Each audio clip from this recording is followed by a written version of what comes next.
Chase vicious murderers and criminals like you. Then be careful.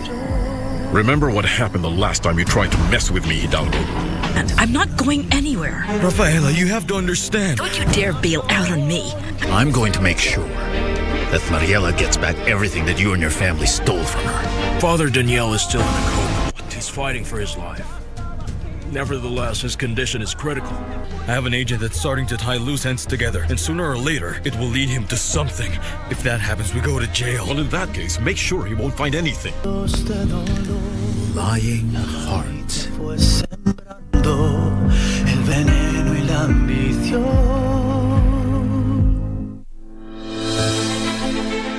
Are you an aspiring candidate in the upcoming general elections? Do you want your agenda and manifesto to reach your voters effectively? At KBC, we have the most comprehensive and credible online platform that has profiles of all prospective candidates. Log on to www.kbc.co.ke/2022 aspirants and let Kenyans know more about you, your past achievements, your manifesto, and your development agenda once you get elected to office. What's more, the website is easy to navigate. We will create your profile, post pictures and short videos with your campaign messages at affordable hosting fees. Log on to www.kbc.co.ke/2022 aspirants today and establish your brand authority as we lead towards the forthcoming general elections.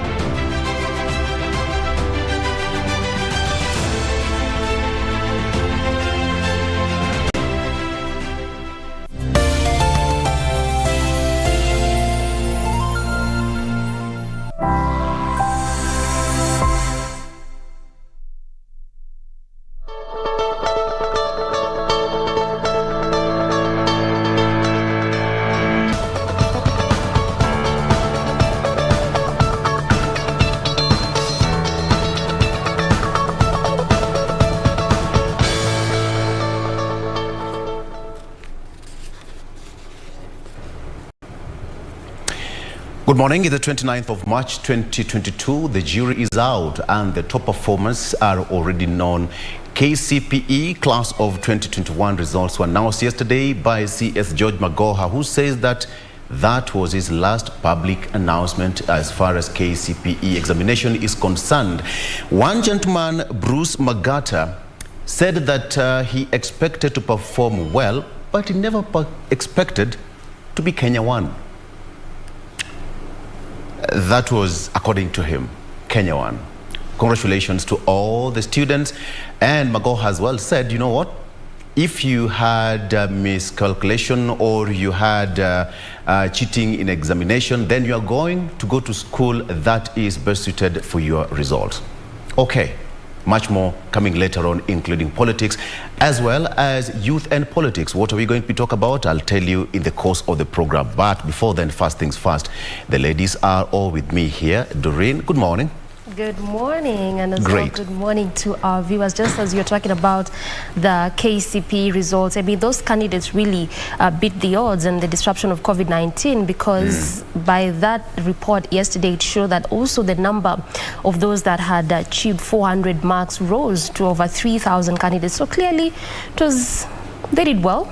And for whatever you got as a candidate, remember that it is not the end of the world. Anyway, we are here, ready, up and early to bring you what has been happening, obviously, in Kenya and beyond. Interesting conversation we have lined up for you this morning. And also, we have quite a lot when it comes to women in leadership this Tuesday morning, as well as also how our roads will be looking like, our focus being on Juja Road and so much more. Many thanks for making time. I'm Doreen Arange Okelo-Ray.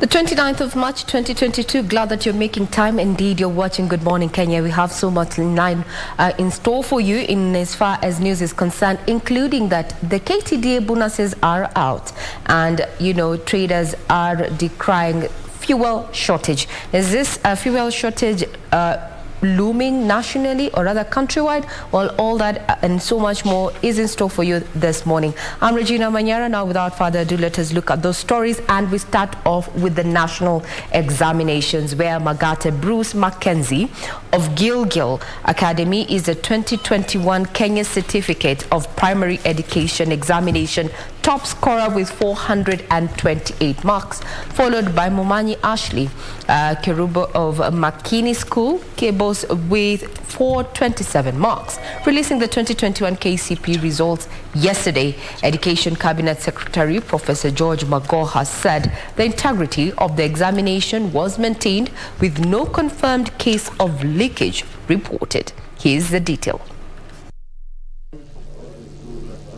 While announcing the results, Professor George Magoha said that the overall performance in main grade improved compared to 2020, though the top pupil scored 428 marks compared to last year's 433 marks. 14 candidates took the top 10 slots. The top candidate for this year's examination is Magata Bruce Mackenzie from Gilgil Hills Academy.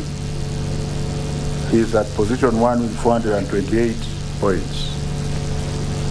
The second candidate is Momanyi Ashley Kerubo from Makini School, KBOS, with 427 points. And immediately after the Education Cabinet Secretary's announcement, celebrations marked various parts of the country as candidates who emerged top received the news.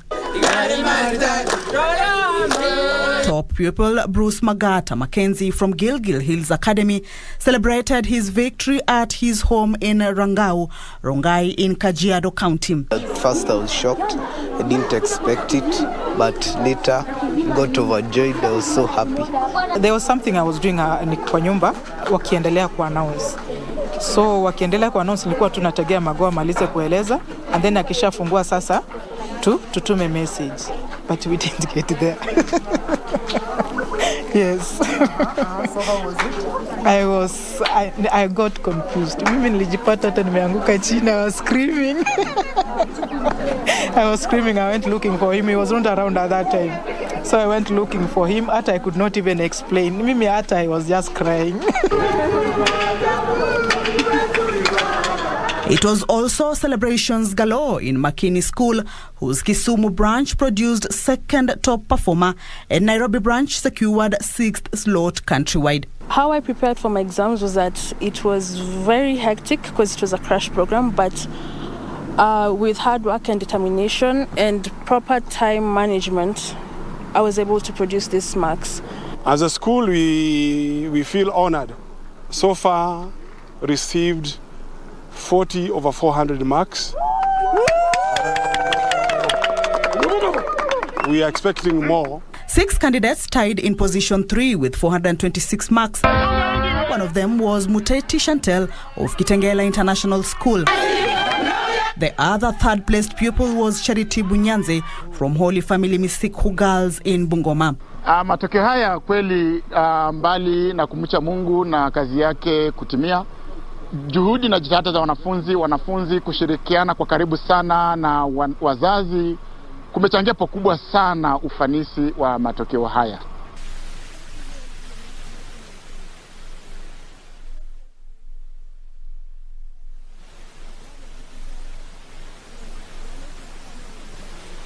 Now, majority of the top 10 performers in the just, concluded and announced 2021 KCP examinations were from private schools. Gilgil Hills Academy, Makini School, Holy Family Misiku Girls Primary School, Emmanuel Springs and Kitengela International School were among the top 5 private schools that led the 2021 KCP examinations. Now, according to Education Sales Professor George Magoha, private schools posted a stunning performance compared to public schools in exams, which over 1.2 million candidates, took the KCP examinations.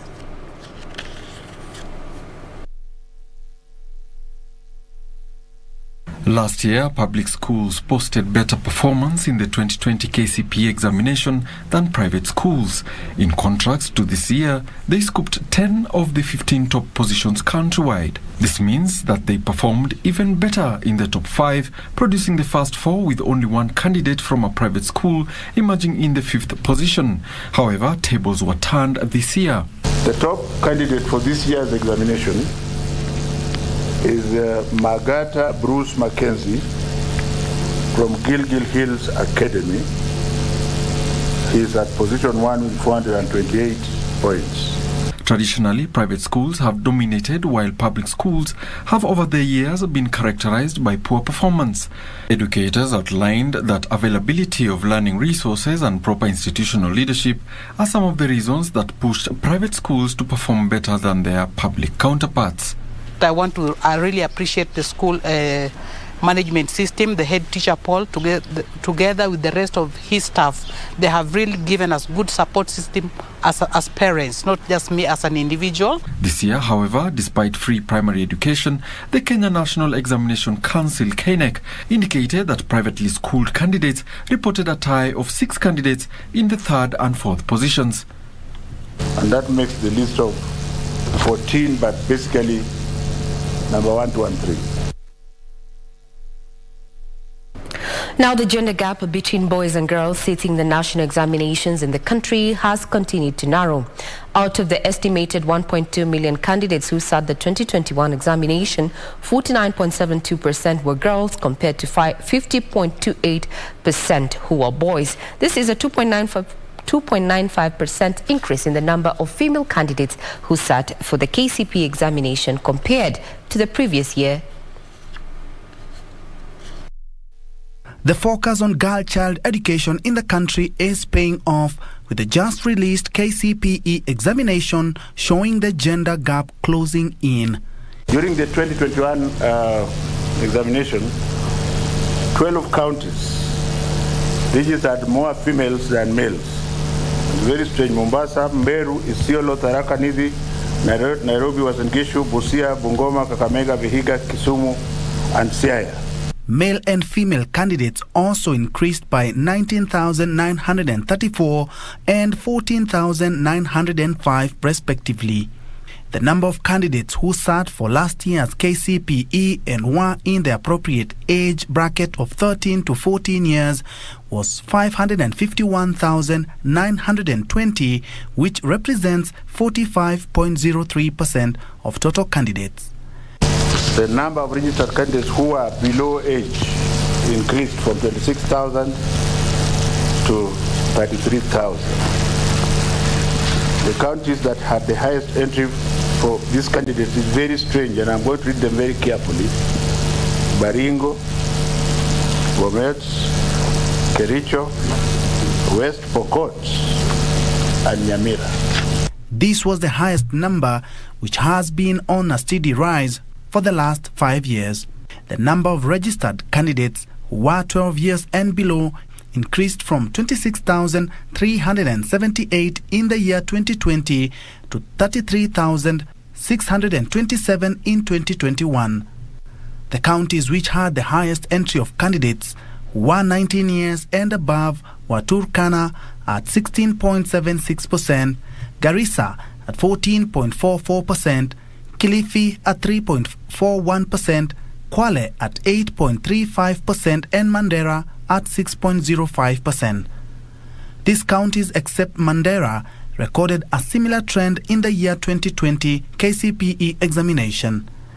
The countries with the highest entry of candidates who were 12 years and below in the 2021 KCPE examination were Baringo at 7.09%, Bomet at 6.51%, Kericho at 6.24%, West Pokot at 5.98%, and Nyamira at 5.90%. These counties, except Nyamira, recorded a similar trend in the 2020 KCPE examination.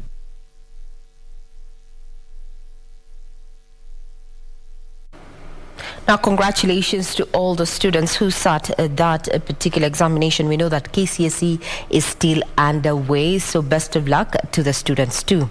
Now we cross over to matters of national importance and, security. Now, where the government has commenced registration of border operators and the issuance of rider licenses in all the 52 Huduma centers across the country.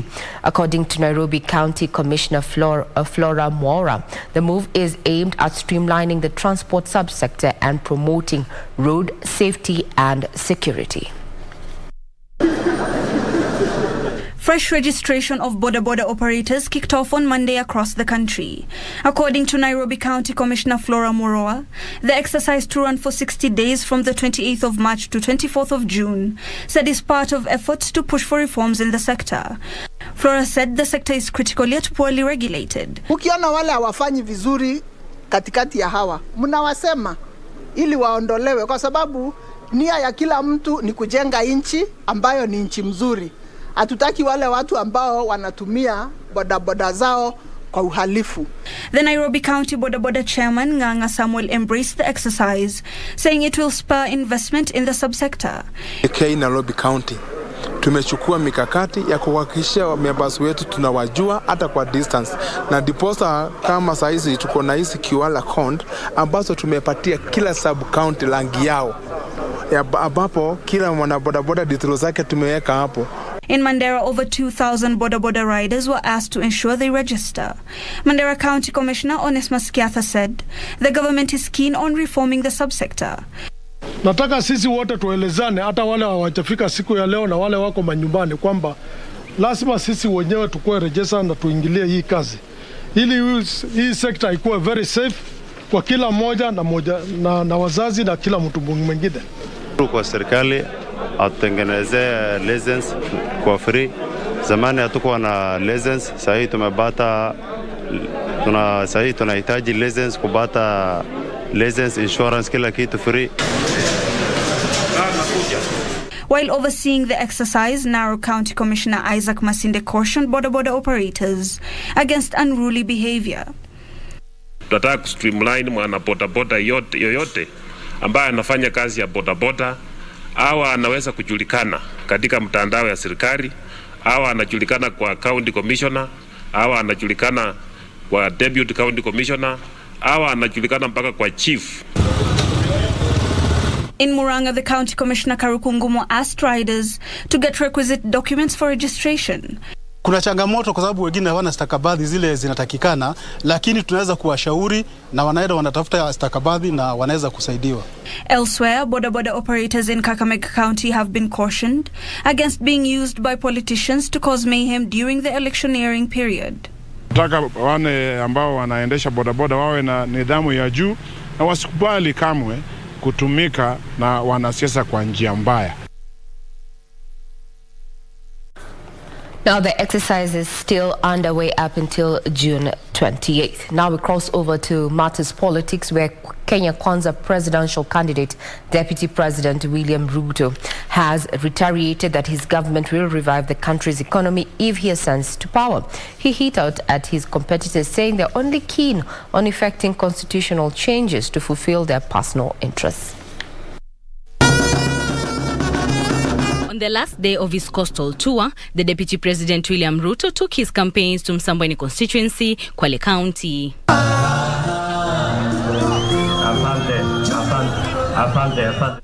The Kenya Kwanza flag bearer reiterated that what Kenyans need will be provided for by his bottoms-up model and not the BBI option fronted for by his opponents, who he claimed want constitutional reforms to fulfill their selfish interests. Sentiments echoed by those accompanying him, who rallied the locals to make the right decision. The people of Kenya have decided that this is not a constitutional moment to change the constitution for the benefit of leaders to share positions and power, but this is an economic moment so that every citizen can have their children get a job and every citizen can have access to opportunity to do business, and we can grow enough food.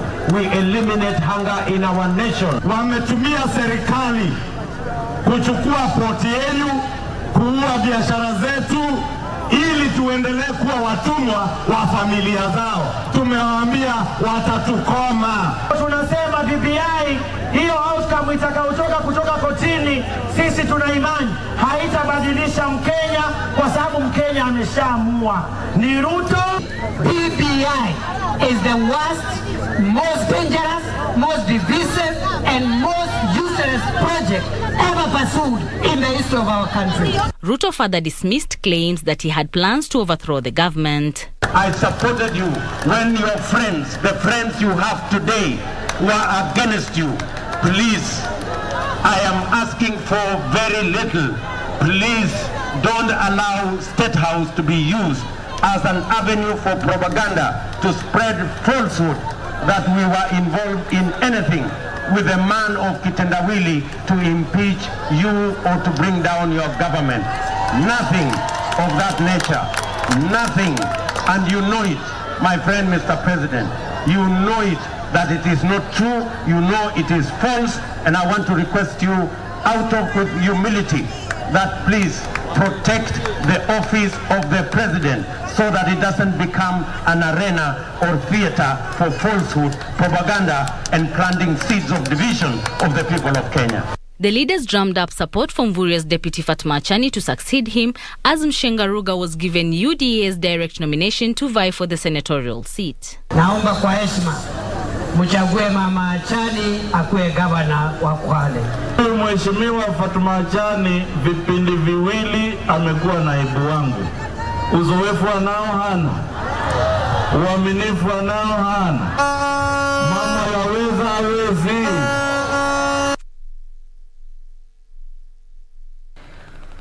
On the other hand, Orange Democratic Movement Party leader Raila Odinga has pledged to prioritize agriculture should the Azimio la Umoja coalition form the next government. The Azimio flag bearer, who ended a 4-day tour of Western Kenya region, says his government will create an enabling environment for smart agriculture to thrive to boost the country's food security. Weekly for Ketch with the details.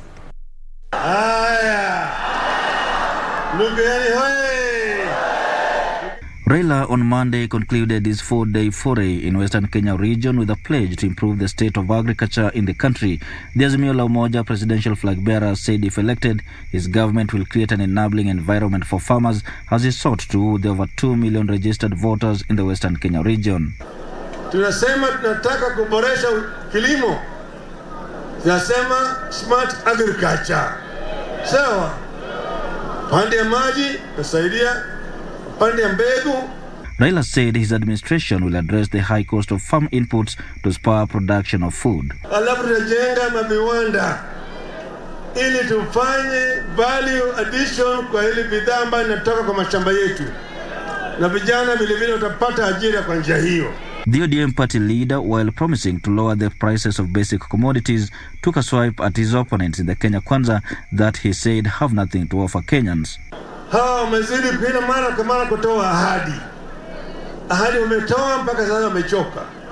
Waliambia vijana wetu ati ndani ya siku mwezi 6 kila mtoto anakuwa na laptop. Tunakumbuka? 2013 tunakumbuka? Hiyo laptop waliona? Western Kenya leaders who accompanied Raila took issue with ANC party leader Musalia Mudavadi and his Ford Kenya counterpart Moses Wetangula over the remarks attributed to them to the effect that the ODM leader had neglected the region in matters development. Mimi mnajua hii miaka yote nimekuwa karibu na Raila Amolo Odinga. Na hii miaka yote nimekuwa na Raila Amolo Odinga. Hakuna mtu ambaye amesaidia Waluya kushinda Raila Amolo Odinga. Nyinyi mnajua shida za watu wetu na zile zitaongezeka mtu fulani akiwa rais wa Kenya. Lazima mtusaidie sisi kuzuia huyo mtu asikaribie uongozi wa taifa. Nafasi hii ni ya Raila Amolo Odinga. Raila Amolo Odinga. Having welcomed the 5 members of parliament into the Orange Party, the ODM leader Raila Odinga concludes his 4 days campaign tour of the Western Kenya region, highly hopeful for a victory in the forthcoming polls. Reporting for Prime Edition from Lugari constituency in Kakamega County, I am Wycliffe Okech. Now, on the other hand, is that the Kenya Human Rights Commission wants aspirants with in unresolved integrity issues barred from vying in the forthcoming general elections. Now, they have threatened to go to court to block aspirants who have integrity issues from seeking elective posts should the appointed institutions fail in their mandate. Remember, further details are available on our website. Off to the corridors of justice, Zakaria Obadia Nyaora, the main suspect arrested in connection with the assault of a female motorist along Wangari Maathai Road last month, has denied 3 charges in relation to the incident. 16 other suspects in the case were, however, set free for lack of sufficient evidence. The 16 suspects who had been arrested in connection to the February 4th assault on the female motorist were on Monday set free. The prosecution said they didn't have enough evidence against them. The main suspect, Zakaria Obadia Nyaora, also pleaded not guilty to 3 counts of robbery with violence, sexual assault and malicious damage to property. His bail application is still pending at the court. Meanwhile, a forensic expert and cybersecurity analyst has said that Nandi Senator Samson Cherargei uttered remarks that amounted to incitement of the public. Appearing before Chief Magistrate Wendy Micheni for cross-examination, Wycliffe Mwatu said he arrived at the finding from thorough investigations at the National Cohesion and Integration Commission on the remarks made by the senator in Kiswahili and English and some spoken in Kalenjin language. In Kalenjin language, which the transcription which was done that will be read out, but I can read a few of the English part which were being transcribed. The witness read to the court some of the comments made by the members of the public on social media platforms in reaction to the remarks Cherargei made in 2019 and confirmed that the accounts of respondents were legitimate and not pseudo accounts. He also produced a DVD in court containing all the utterances made by the senator as evidence. More witnesses are expected to take to the stand when the case resumes on 29th March.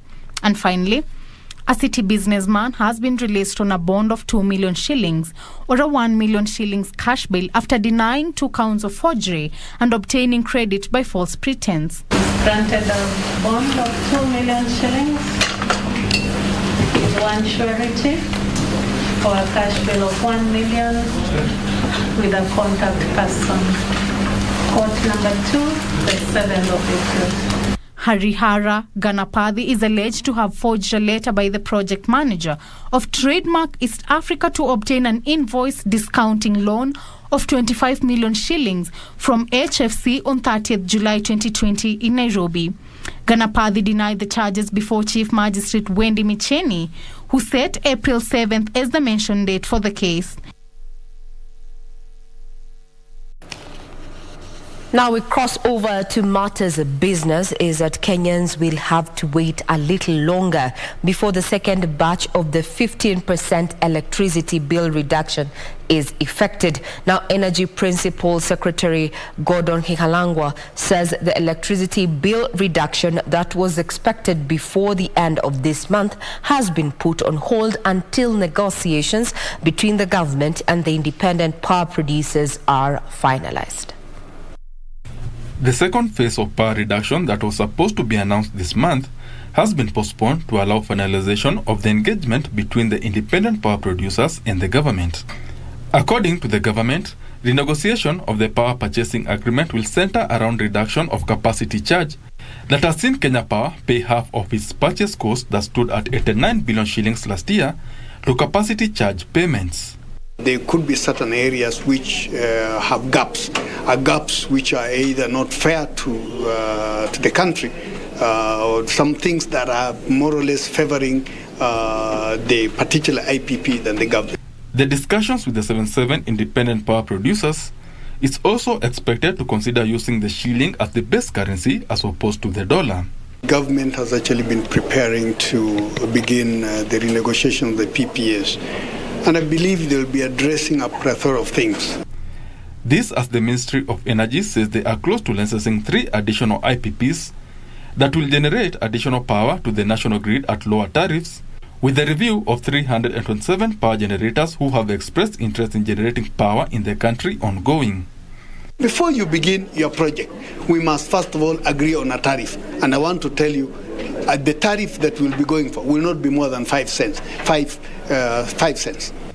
Kenya has an installed capacity of 2,840 megawatts against a peak demand of 1,926 megawatts. Well, we will wait a little bit longer. Now, an acute shortage of fuel has hit parts of the North Rift and Western Kenya, in what the Energy and Petroleum Regulatory Authority attributes to unprecedented logistical constraints. EPRA says most independent petroleum dealers ran out of stock. On a spot check, it revealed that most petrol stations did not have the commodity, with a few that had it witnessing long queues and chaos as buyers scrambled for the commodity. While assuring that there is enough stock in the country, EPRA says the government is working on restoring fuel supplies in the affected areas.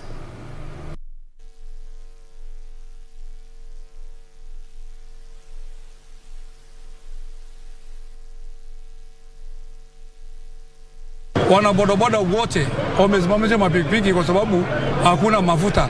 In the coming days, I don't think there will be any much changes because we will still be dry and the community here will still be suffering. We'll be keeping tabs on that, given that the high cost of fuel has been one of the key factors in as far as the economy is concerned, that Kenyans are saying is making the cost of living far more costlier for a majority of Kenyans. We cross over to the sporting arena, where Mark Rai Kimathi believes his return to the FIA African Rally Championship will work to bolster his junior WRC aspirations. Kimathi will be using this week's ARC Equator Rally to prepare for the WRC Croatia Rally, slated for April 21st to the 24th. The career accountant was one of the standout performers in the WRC Rally Sweden, where he steered his M Sport Ford Fiesta Rally 3 to a WRC 3 podium and 4th in junior WRC. Kimathi roared back to become the first ever Kenyan finisher on the winter fixture that ventures deep into the frozen and remote forests of northeastern Sweden. The ARC Equator Rally will serve as a dry run for the WRC Safari Rally, slated for June.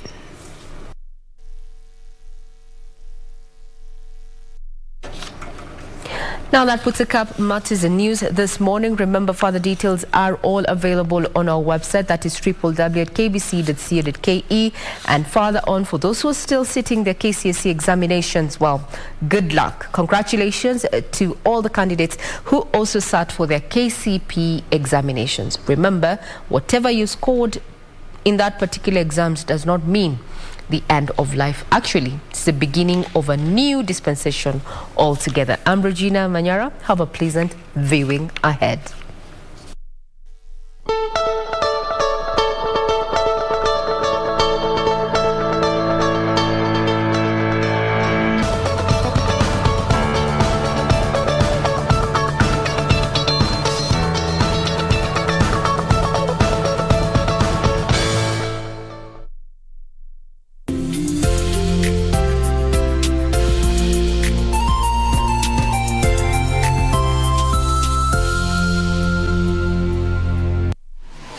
Log on to the KBC website at www.kbc.co.ke to get the latest breaking news, entertainment, sports, politics, lifestyle or business trends from Kenya and around the world. Never miss new episodes from your favorite TV shows, reruns and movies. Just stream online or watch live on your YouTube channel at KBC Channel 1 TV shows. For the day's biggest stories, trustworthy news and family entertainment, log on to KBC Channel 1. Watch what you want anytime, anywhere.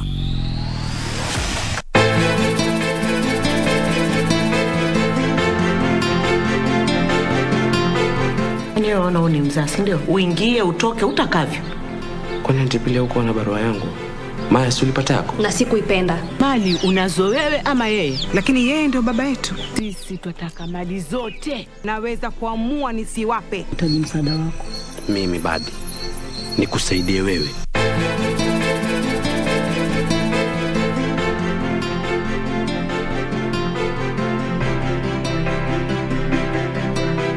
Mundos divididos por una sombra de traición. Chase vicious murderers and criminals like you. Then be careful. Remember what happened the last time you tried to mess with me, Hidalgo. And I'm not going anywhere. Rafaela, you have to understand. Don't you dare bail out on me. I'm going to make sure that Mariela gets back everything that you and your family stole from her. Father Daniel is still in a coma. What? He's fighting for his life. Nevertheless, his condition is critical. I have an agent that's starting to tie loose ends together, and sooner or later, it will lead him to something. If that happens, we go to jail. Well, in that case, make sure he won't find anything. Lying heart. Sembrando el veneno y la ambición. Keep abreast of the developments live from the National Assembly and the Senate. On our members of parliament. The questions. When is the construction expected to commence? The motions. Beg to give notice of the following motion. The debate. Will as many as one opinion say aye? The statements. A statement on an issue of general topical concern. The petitions. Order number 4, petitions. Stay tuned to KBC Channel 1 and Radio Taifa for live proceedings from both houses of parliament from Tuesday to Thursday. Live, uncensored, unedited. KBC, your national broadcaster.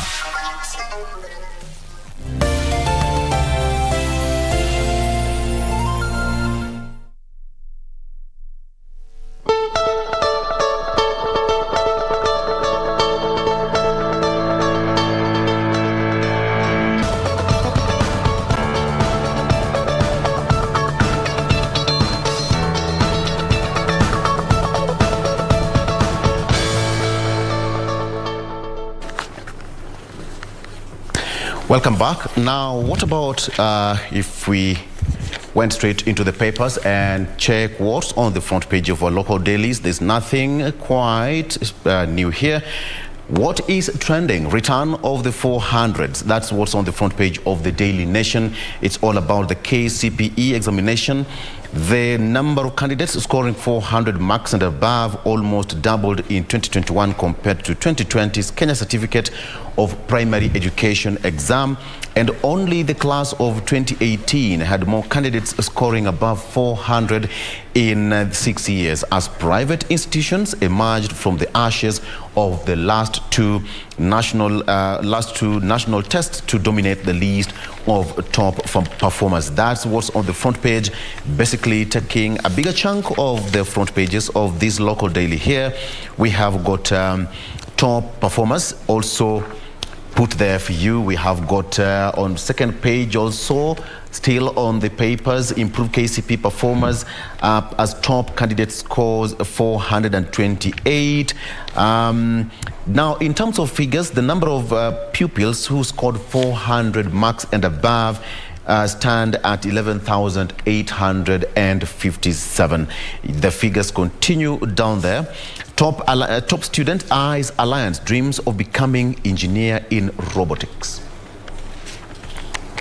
Good one. All right, it continues there.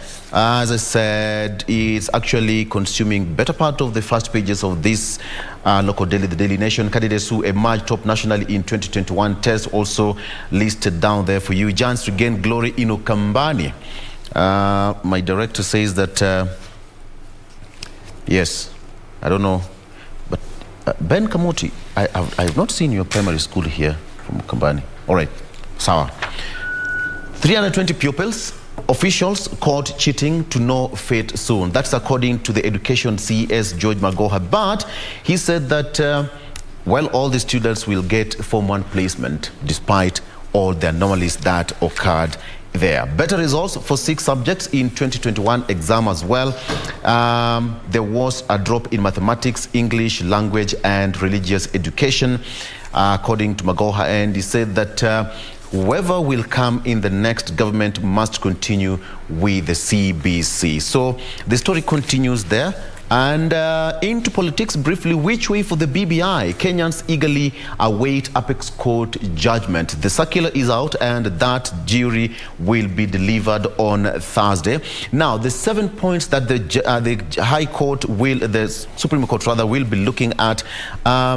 One is the top court is expected to settle in whether a president can be sued in his personal capacity for anything done or not done while in office. Number two, very quickly, the second question is whether the basic structure doctrine applies in the Kenyan Constitution. All right. The third one is the legality of President Uhuru Kenyatta's involvement in the proposed amendment. The fourth one is the issue of the judges who will rule on the constitutional right of the president as a citizen, including his right to equal treatment under the law. That's according to Article 27, freedom of expression, and Article 33, and freedom to make political choices, according to Article 38. The fifth issue that the judges will be looking at is the location of the 70 new constituencies proposed by the Building Bridges Initiative. That is the BBI in the fifth question rather.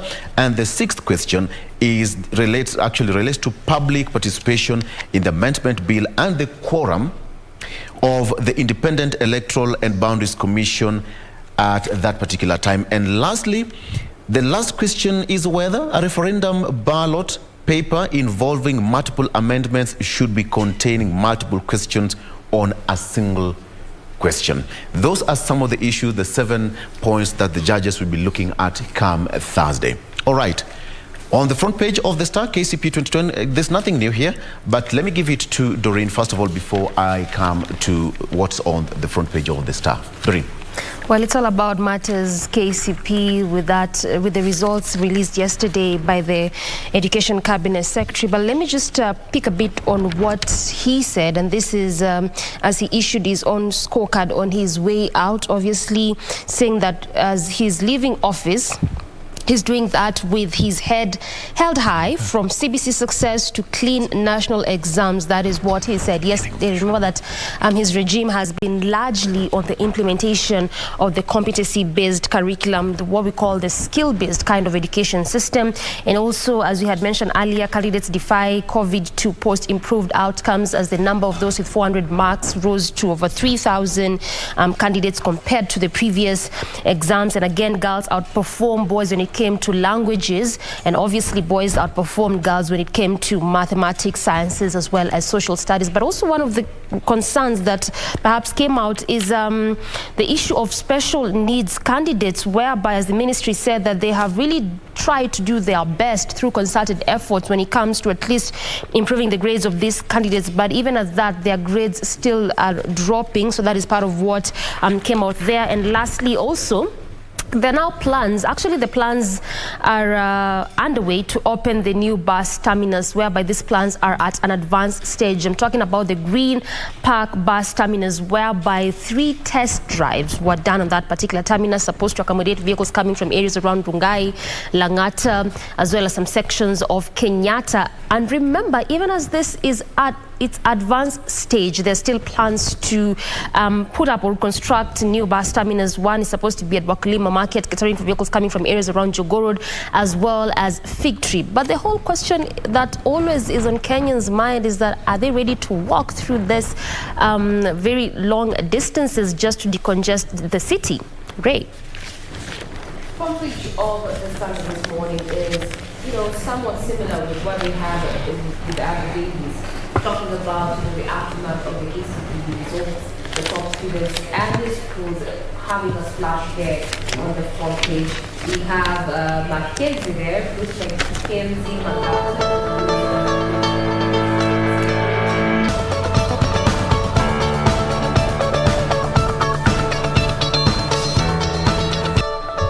Kwasha.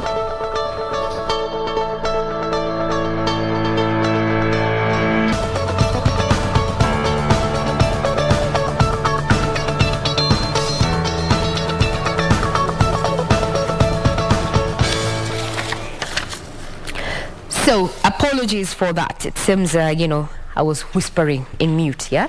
Now we're talking about what we have on the various dailies, and this particular daily here is talking about the KCP results that were announced yesterday with the winners, various winners. They're taking center stage. Well, I can say it's a shift from what we have been seeing over the last few months there, where matters of, politics have taken center stage. But for once, we're talking about, joy and surprise as private schools bounce back.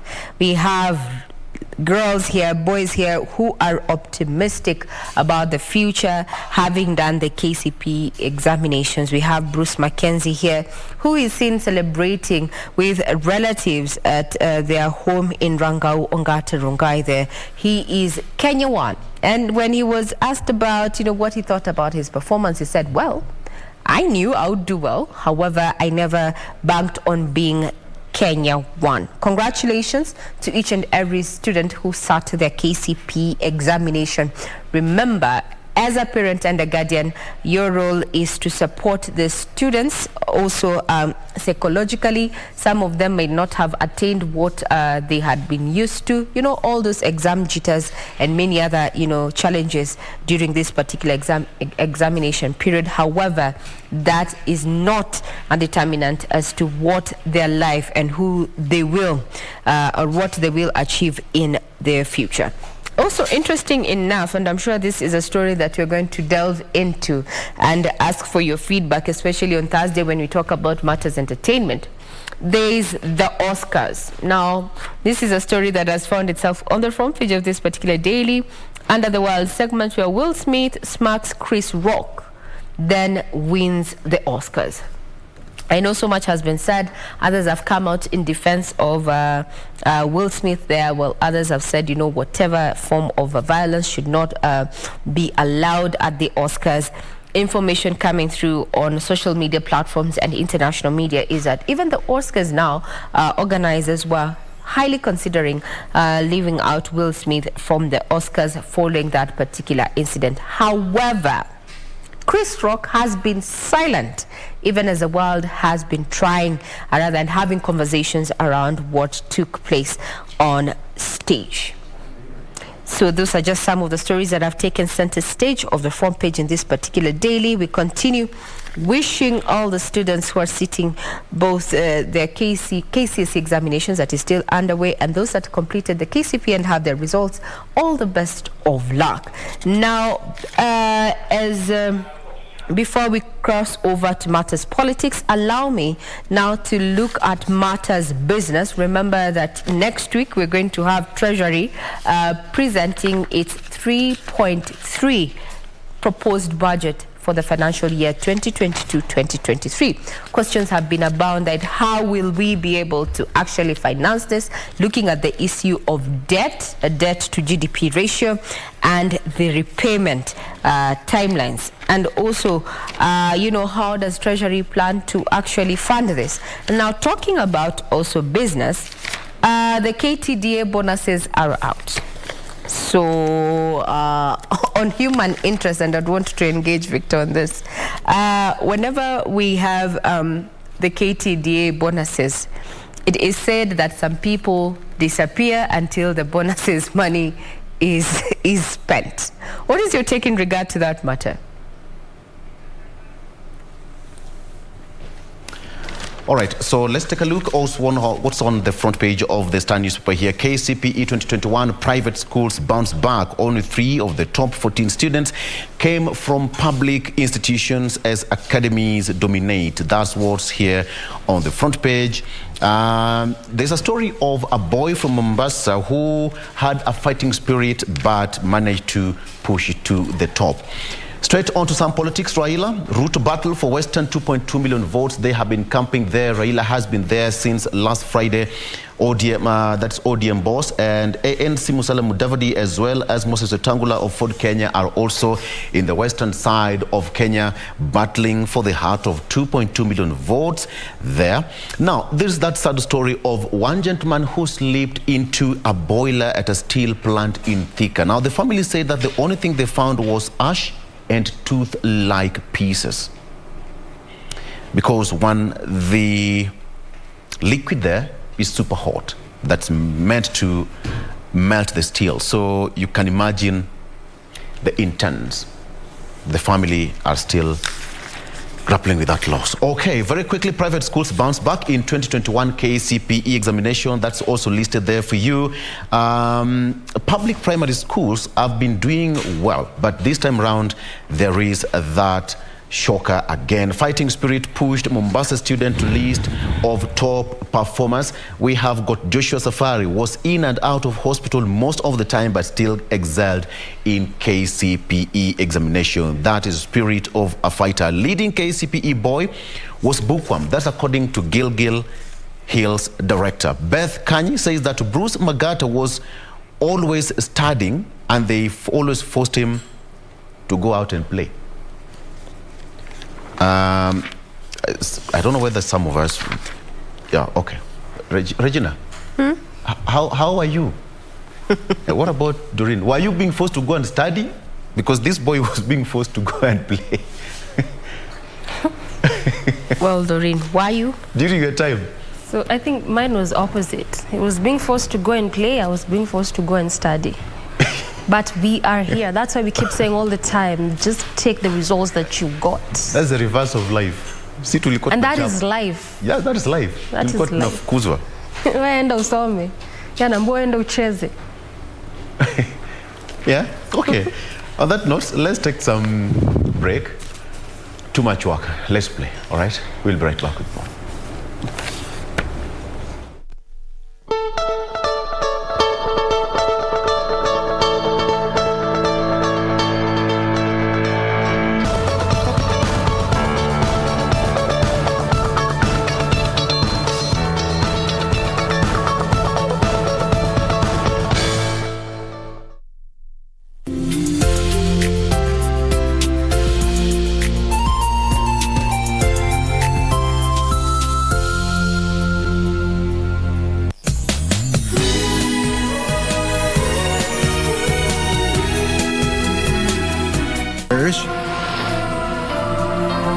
You decided to be Shannon because one day you'll take your revenge?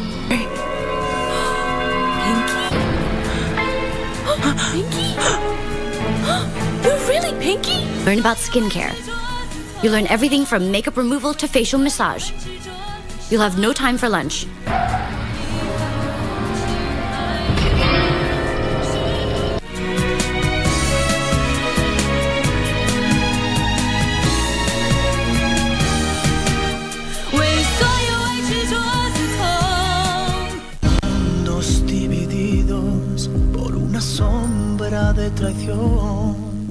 Chase vicious murderers and criminals like you.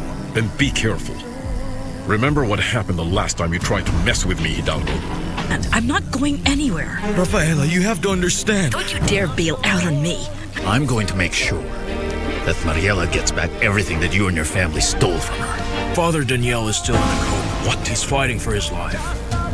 Nevertheless, his condition is critical. I have an agent that's starting to tie loose ends together, and sooner or later, it will lead him to something. If that happens, we go to jail. Well, in that case, make sure he won't find anything.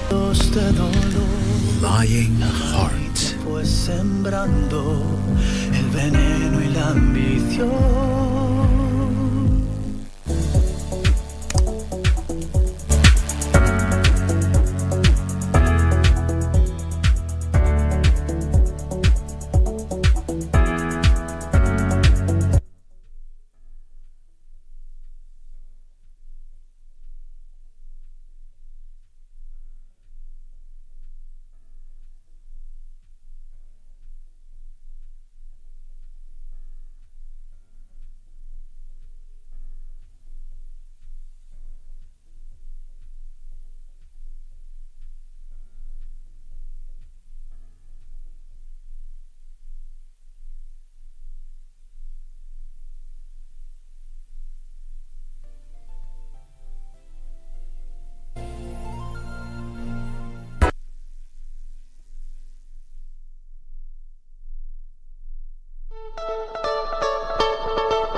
Welcome back. Now it's time for us to go into the political segment, that is People and Politics. But later on, we will cross to Radio Taifa, and we'll be, Kina Rashid there, we'll be having a discussion relating to the examination, and they'll have experts there.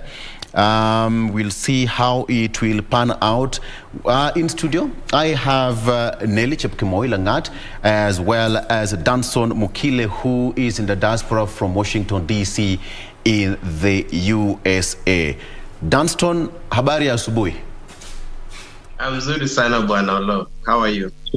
I'm doing fantastic. First of all, what are you missing in the States? Wacha tundianze tu hapo.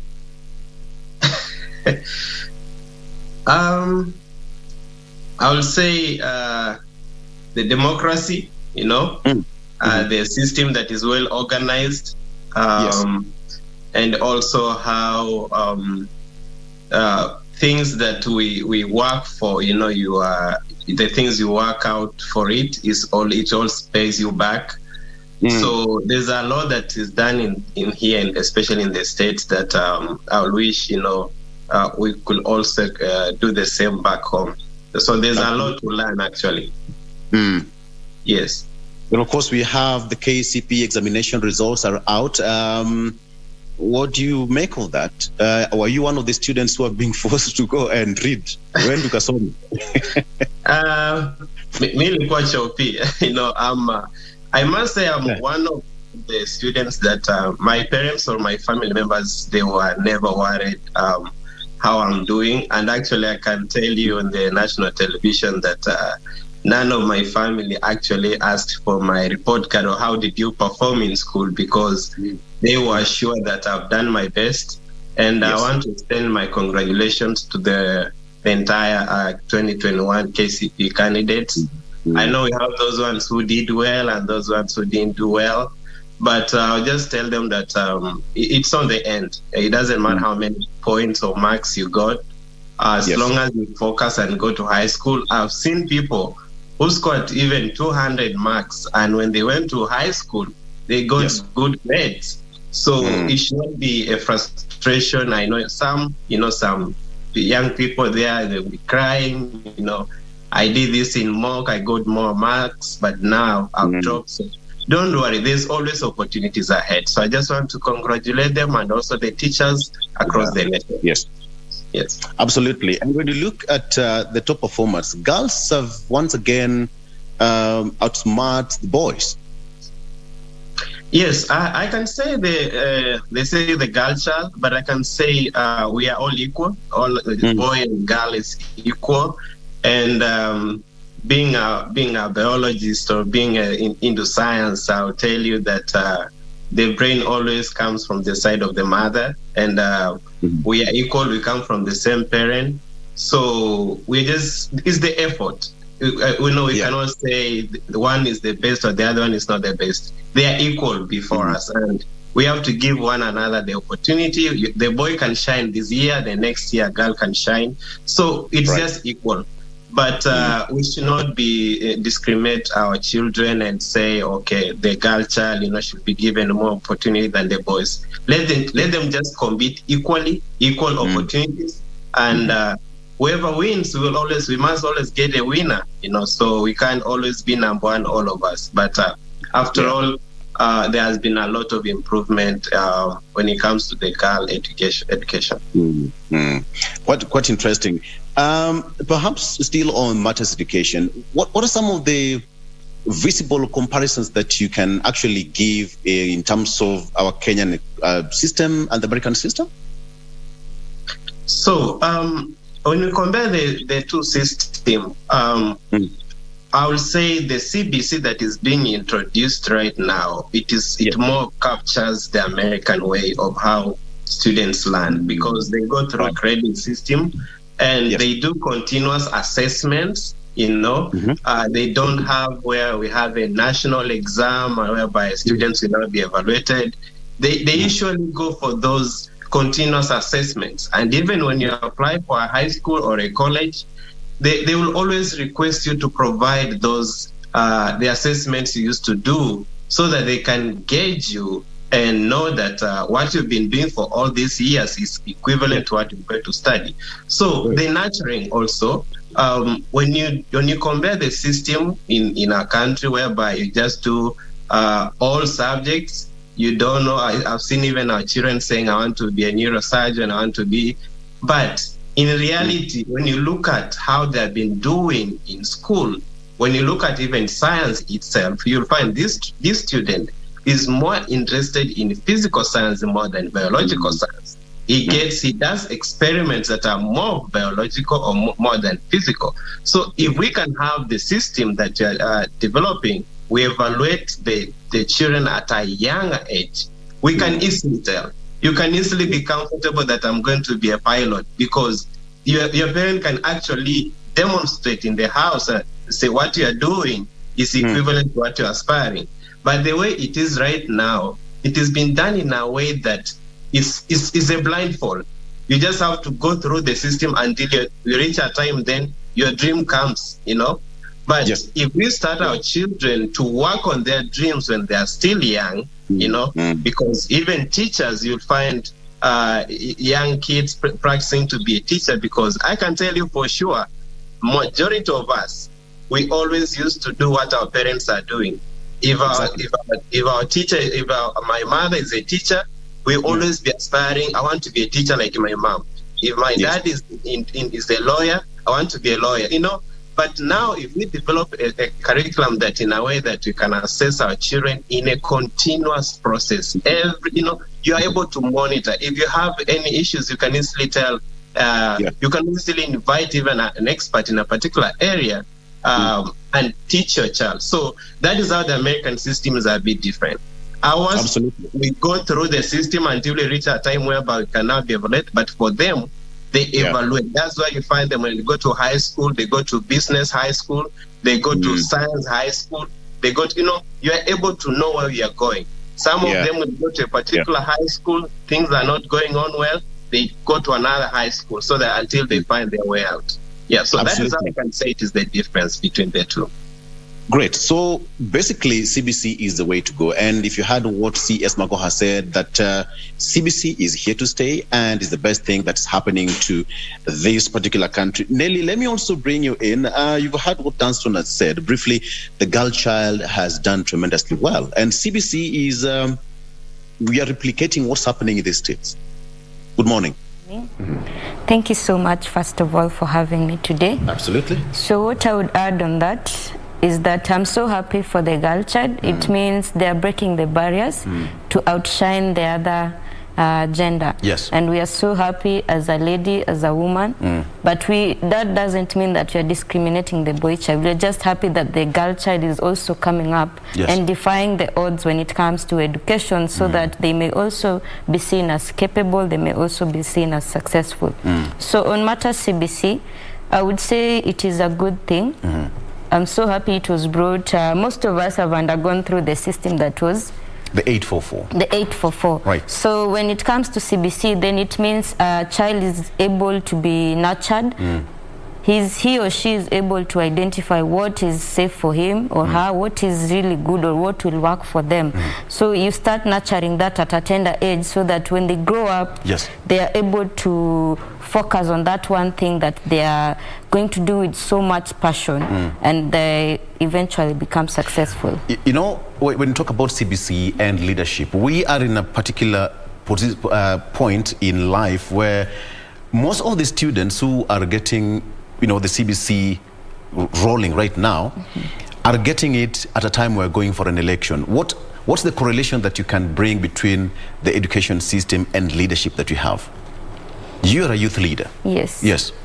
So as a youth leader, I believe with the relation now that we are almost getting to the general election, and then it is bringing that practical aspect of where you can get to indulge on a practical approach. You get. So I'm looking at it as having a practical approach with regards to it. Yes. Do you think the youths are getting their voices heard in the democratic space? For a long time, we've not had spaces where youth are able to address their concerns. But I'm so happy in the current happenings in the country. We as the youth, speaking as a youth leader, we are coming up boldly to show our capabilities, to voice our concerns, be the voices of reason out here, so that we may able to get we are able to get seats, ears and eyes at the table, to be able to represent our people, to be able to voice out our concerns, and be able to address the youth agenda when it comes to matters decision making. Right. Yes. Dunstan, from where you are, the same question goes to you. Do you think that the youth of this particular country is getting their voices heard? I think for me, I won't give a yes or no answer for that question, because our system has been designed now in a way that our youth have to follow a certain pattern.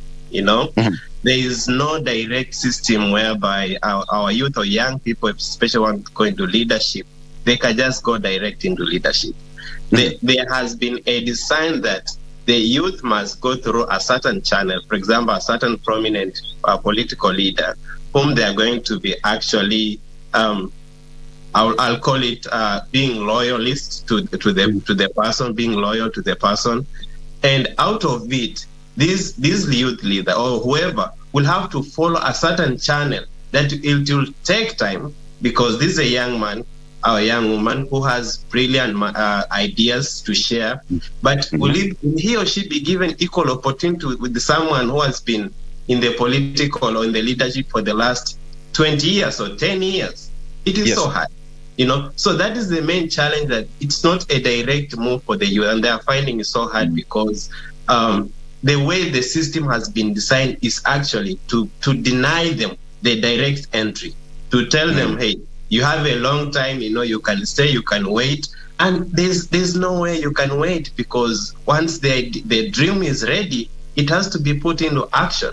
So I feel how the dream is really designed. But then how do you change that narrative altogether?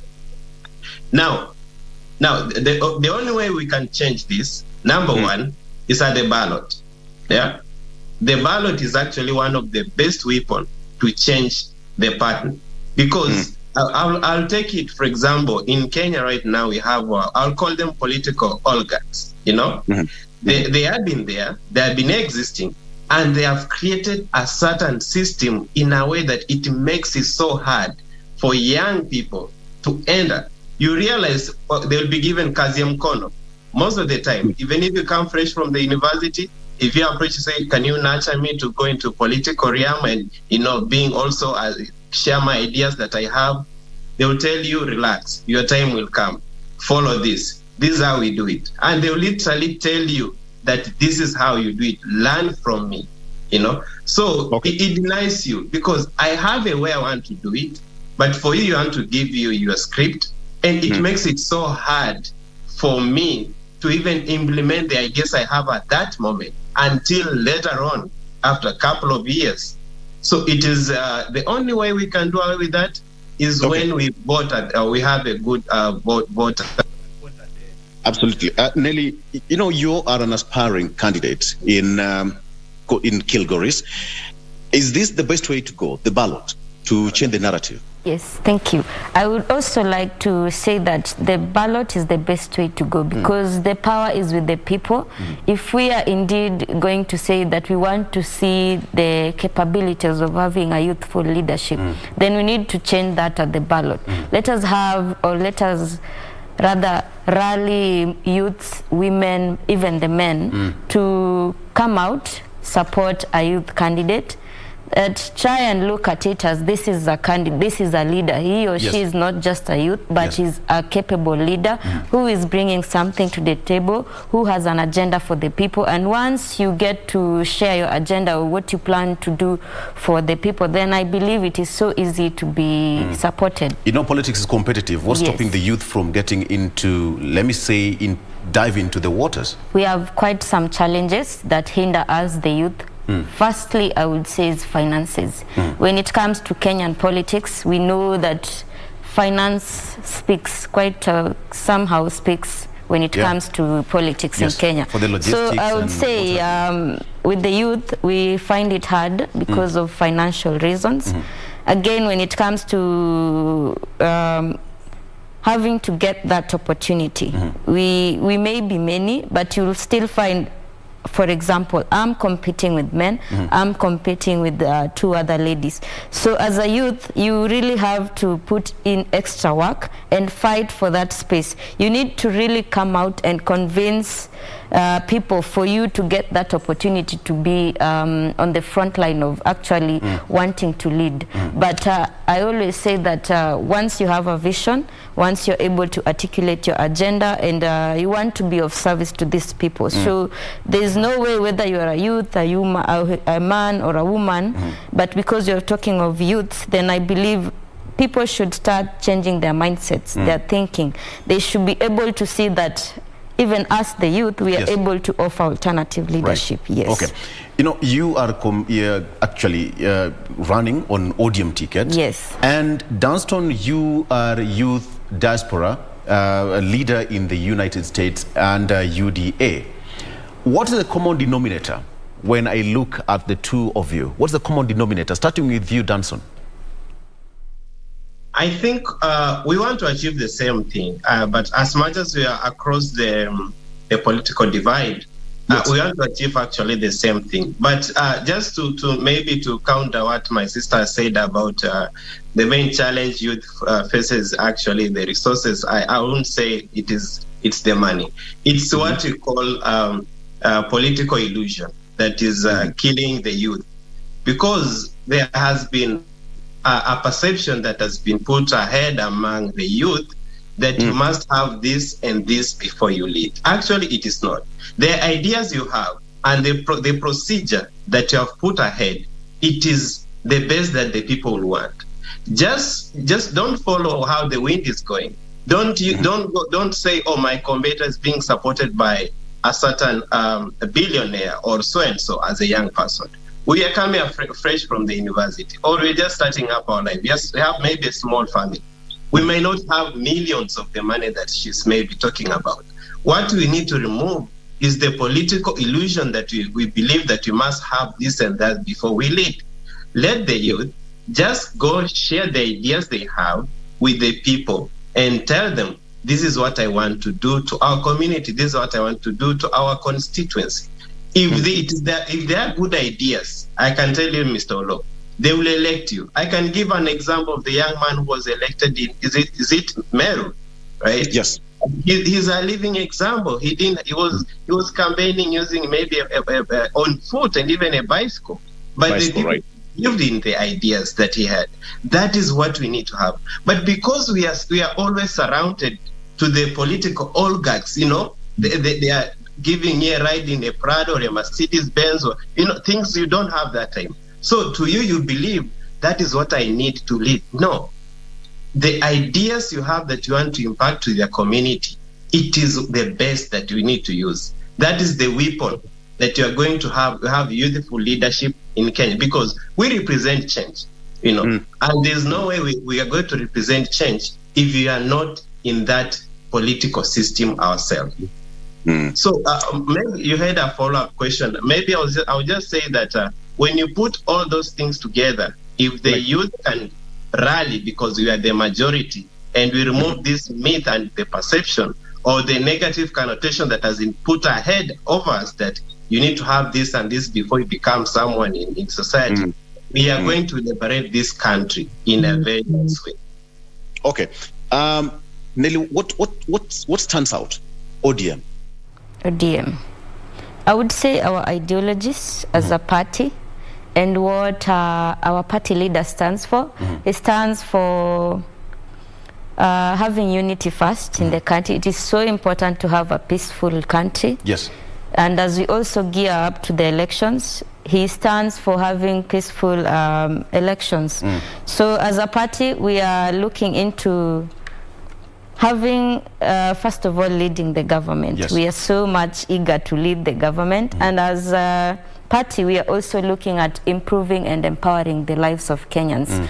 So as being a candidate in the ODM, I will also say that my manifesto aligns with what our party leader, His Excellency Raila Amolo Odinga, stands for. So he would really like to bring the country together, be peaceful, and be able to empower and improve the lives of people in Kenya, yes. You know, you are an activist and you are much more involved in the grassroots sensitization about the girl child getting into the political arena and fight it together with their fellow men. Because at the end of the day,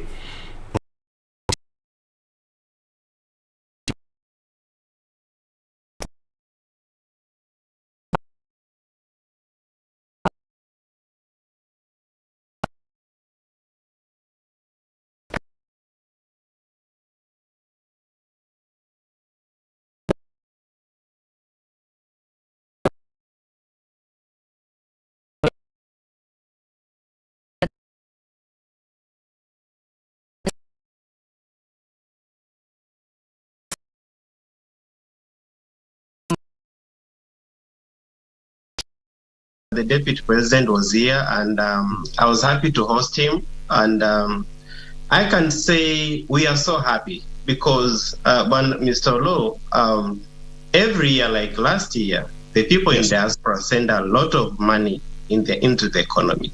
Last year, we sent up to 4 billion US dollars, which is just equivalent to almost 400 billion Kenyan shillings. And for a long time, we have never had any voice. You know, both the young and even the old in the diaspora. We have always been sidelined by the government, and this, you know, the only thing we receive is maybe the embassy services, which is so limited even. So when the deputy president came here, we had a chance and had a chat with him, both in the private and also in public forum.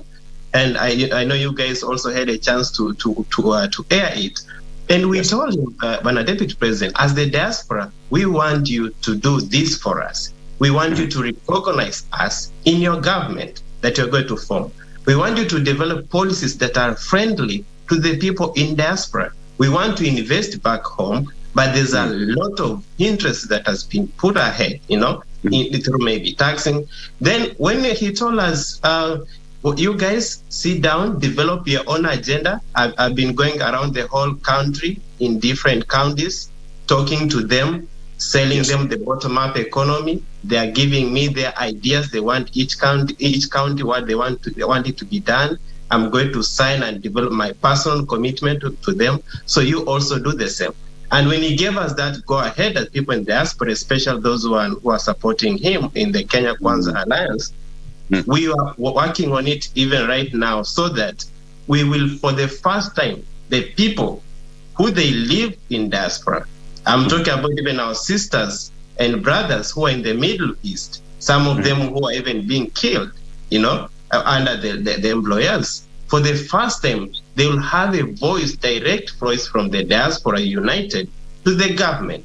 So I believe his visit was also happening for us. That has been, we have got embassies and consulates still handling matters. You cannot say that's not been happening, Danson? No, actually, but Mr. Law, I can tell you, there have been a lot of issues. For example, I can use a case of the Middle East. The Foreign Affairs developed a policy on how they are going to help the people in the Middle East, but the policy had to go through the Minister of Labor. When it got into the Minister of Labor, there was a lot of hindrances, even from the COTU, the labor relation, because some of the things they touch the international labor relation laws. So everything got stuck, you know. That is why up to now, our sisters are still having the same problems. You know, we receive videos, we receive phone calls. They are suffering, but the government is doing nothing to help them. They will just say a few things. Some of them will travel, but we need them to do more, and we need more laws. That the same question I asked Nelly here: why UDA? You're a youth leader. So why UDA? You always in every system you look for the friendly environment. So the UDA has given the diaspora the friendly environment to articulate their issues, and we have started our UDA leader, and he has listened to us, and we are happy that once we are ready, he's going to sign the charter, and he has promised us to implement. On the other side, so far, the former Prime Minister, he traveled to UK, and I can tell I was following the whole conversation he was having with people in the UK. I know he's planning to come to the US, but we haven't seen telling that you people in diaspora, in my government, this is what I'm going to do for you. He's giving us the old norm. So that is why we feel the UDA is giving us more attention. And that's why we realize that many people in diaspora are going to support the deputy president. Okay, Nelly, ODM boss giving the old norm, according to him, there's nothing new to offer. No, there is more to offer. Because when you look at the Prime Minister, Raila is a very experienced politician, he's a strategic thinker, he's been in the field since way back, even before I was born. So I would say he isn't bringing the old norm, he's bringing an experience of a leader. And that is why we want to try him, we want to give him a try at the presidency so that he's able to take our country ahead. Yes. As a youth, what are you taking to the negotiation table? As a youth, I am able to go and issue out the youth concerns. I am able to represent the youths, having a voice or being a voice of reason on behalf of the youth out there, so that our issues are also able to be negotiated. As I said before, we should pay attention to policies and politics and also decision making, because I had not finished. I say that if we don't pay attention to this, then our livelihoods will be legislated out of existence. So once we have some of us who are coming up boldly to be on the decision table, to be heard, not to be on the menu, to be actually there, to have our issues articulated, then it is safe to say that he has the youth agenda at heart. Yes. Danson, when you look at youths here in the country, what they are actually looking for, one of them is job opportunity. When you look at Kenya and the US, what do you really think should be the direct comparison of where you are in terms of job opportunities? Most people in the States work 2-3 jobs differently. In Kenya, the government is, according to the UDA, the bottom-up economy. What do you make on that? Thank you. So maybe just to remind my sister is that when I said the old norm, I was referring to for the diaspora policy, what Honorable Raila was saying. But when it comes to your question, if you compare the two governments, like what she's trying to say, it's what you call the central-centered government system, whereby go into government, give me an opportunity, I'll come and talk to you so that you can give me a chance. But for us, we are saying that wherever you are, it doesn't matter at what level, you can be able to do it at that level. If you're a young person, yes, you may have opportunity to lead. Yes, you can be a minister in the youth ministry. But that one is going to cover how many people? You know, the youth makes the 50% of the population. We are talking about millions of those people. So for us to make sure that this one is covered is now to come through the bottom-up economy. And this, Mr. Mbanolo, it has worked in China. When you look at the Chinese economy, how it started, there are some people who start somewhere in the lower level, in the rural, and they said, why can't we do it from the bottom? Why can't we support ourselves so that we get out of this central governance, whereby the government has to control everything. The government has to give us jobs. The government has to give us services. We can do it on our own. And that's why even you compare in the US, some of the agencies we work for, they are not government agencies. They are private. But the government has made sure that they get some subsidies through even taxes or direct funding to make sure that the services are running. And that is the bottom up. So that wherever you are, the small business you are doing, even border, or you are selling even sweets, how can the government make sure that you are comfortable so that whatever you are getting, it's actually going to support your child to go to school? How can we do that? So that the best way we can do is to reduce the taxes that are existing now in the system, provide subsidies, you understand? So that the government can now support you in a level that you're going to be comfortable, to be more sustainable. But what our opponents are suggesting is that we are comfortable trickle down. You guys, what I'm going to do as the youth, I'll give you a ministry, or you'll be coming, I'll give you a position. That is not enough. I'm not representing just Danson alone. There are so many. But Mr. Ola, I can send you a message. So many messages, people looking for opportunities. One person cannot do that. Let us have an enabling environment for our young at the bottom. Those who have ideas. We have people like, for example, the KCP candidate who say, I want to be a robotic engineer. How can we do that? Even if we don't have maybe a lab for do robotic engineering in Kenya. You know, he has to find ways to go to other countries to do it. So we need to provide a system whereby the government doesn't control everything, all the services. If you want help, you have to depend on the government. So it's going to, you have to make it comfortable. If you start your own hospital a little bit, the county government say, I'm coming for tax for water, I'm coming for tax for electricity. I'll come back to you, Danso. But then what you've said, I still want to ask the same question to Nelly here. When you look at the agenda, both leaders, the deputy president talking about the bottom of economy, what Danso is also reiterating there, and the social structures of ODM leader Odinga, and etc., etc. As a youth leader, as a female contestant, what point do you strike the balance so that you also appear equal in the political arena? My point would be that first let me correct my friend Danson.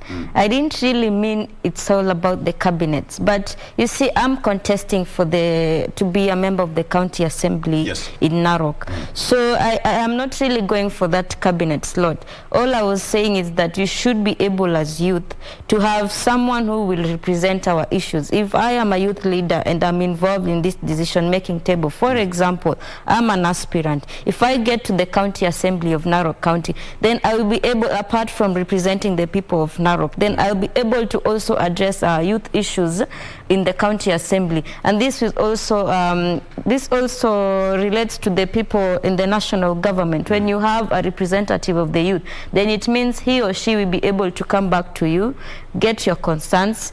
He, as a representative, or you will be able to go out and voice your concerns at the decision-making table. That is how it works. Yes. So please pardon your question. I was answering him first. So the question is, how do you strike the balance between you and other contestants nationally, so to speak? Because when it comes to legislation, most people would say that leaders get elected, but once they get into office, their voices evaporate. We never hear from them. Okay. So I would say it is not really actually also about pushing the youth agenda or the women agenda. You want to be seen as a leader out there. You want to be able to serve from a point of influence. You want to bring change. You want to be able to offer alternative leadership when it comes to you. It doesn't matter if you're a woman, it doesn't matter if you're a youth, it doesn't matter which political affiliation you're in, but it all comes down to what are you offering to the people. If you are elected, then it means these people are hiring you, they are giving you a job to represent them. So it is upon you to be accountable to them. You need to come back and show them that this was my manifesto, I promised to do this. So this is what I've done, this is what I'm to do in the next 5 years or in the next 2 or 3 years. So I would say, as a leader, the balance will be in what are you really going to do for the people. Yes. And generally, I will put it as these people are hiring you, so you need to be of service to them, and that is why I'm saying you need to be seen as a leader who is serving the people from a point of influence. All right. Yes. Because we are running out of time, we are almost crossing to the Kiswahili radio, the other side, Idhaa ya Taifa, so that we can have that conversation. Danson, I'm going to give you only 15 seconds, if you can, to give me your parting shot. Then I can allow you to go and sleep. Yes, it's past midnight in the States, right? Yes, it's actually 1 a.m. Time. Parting shot. Okay, thank you so much. What I can tell our youth leaders, those who are aspiring, like my sister, let us avoid monopolistic tactics that maybe our leaders at the higher level have been employing, have been using, especially when it comes to political tolerance, maybe when they lose, or you have to create your own. So I just want to be tolerant and remain peaceful, and let us do clean politics, siasa safi, as Senator Sakaja always say, and I'm sure we are going to do our best, and let's continue supporting our candidates. And at the end of it all, the goal is one, to win. All right. Okay. That's a parting shot. Thank you so much, Danson. And you, Nelly, your parting shot, 15 seconds. Parting shot is that let us have peaceful elections so we gear up to, and also the party primaries, let us have them being fair and peaceful. And the last thing I would say is I would ask the people of Kilgoris Central Ward from Narok County to come out and support me as a candidate and be able to support me to get to the county assembly so that I'm able to represent them and be able to offer alternative leadership and bring about change in our ward. Thank you. Wow. Good one. Thank you. We're speaking to Danson Mukile, who is a diaspora youth leader in the United States, coming from Washington, D.C., under UDA. There you have him, as well as Nelly Chepkemoi-Langat, who is also a youth leader and aspiring member of county assembly in Kilgoris, Narok County. Lady and gentlemen, thank you so much. Danson, now you can go to bed. All right. For us now, we are taking a break, but we are not done. We are taking a break, but when we come back, we are heading to the Kiswahili section, that is Idhaa Taifa, where our sister station will be discussing matters education with Gibson Gisore, who is educationist and lecturer at Kenyatta University, as well as Kinjabi Kibingo Eric, who is educationist and teacher Makini School. They are going to be discussing matters KCPE and education in general. Let's take a break. When we come back, straight to the Kiswahili radio station.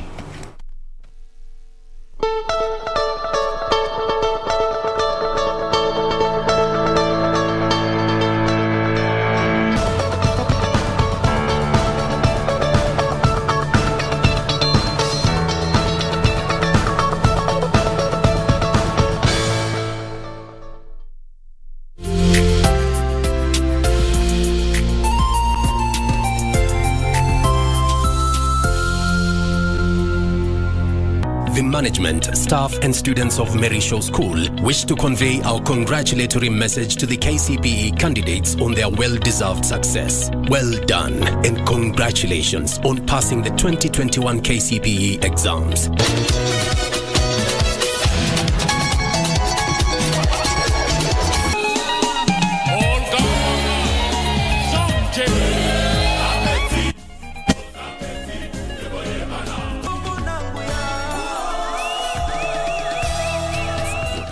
Dedication and hard work have led you to victory. Mary Shaw School, home of the boy child. Mundos divididos por una sombra de traición.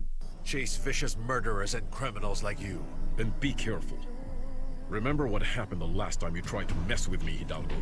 And I'm not going anywhere. Rafaela, you have to understand. Don't you dare bail out on me. I'm going to make sure that Mariela gets back everything that you and your family stole from her. Father Daniel is still in the coma. He's fighting for his life. Nevertheless, his condition is critical. I have an agent that's starting to tie loose ends together, and sooner or later, it will lead him to something. If that happens, we go to jail. Well, in that case, make sure he won't find anything. Lying heart. Fue sembrando el veneno y la ambición. Ngimate gaska watu tegu, ngimate yat mugulel dang, ngimate mange, nyange begi putinai. Lale yo, kimi give again. Lale yo, Kitwood FM gigosi. Lale yo, Kitwood FM gigosi. FM gigosi. 98.0 Kitwood FM gigosin.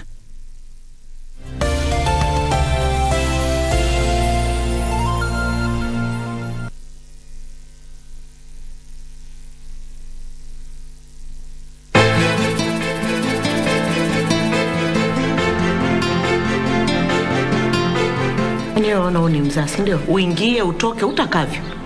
Kwani antipilia huko na barua yangu? Maya, si ulipata yako? Na sikuipenda. Mali unazo wewe ama yeye? Lakini yeye ndio baba yetu. Sisi twataka mali zote. Naweza kuamua nisiwape. Utaji msaada wako. Mimi Badi, nikusaidie wewe.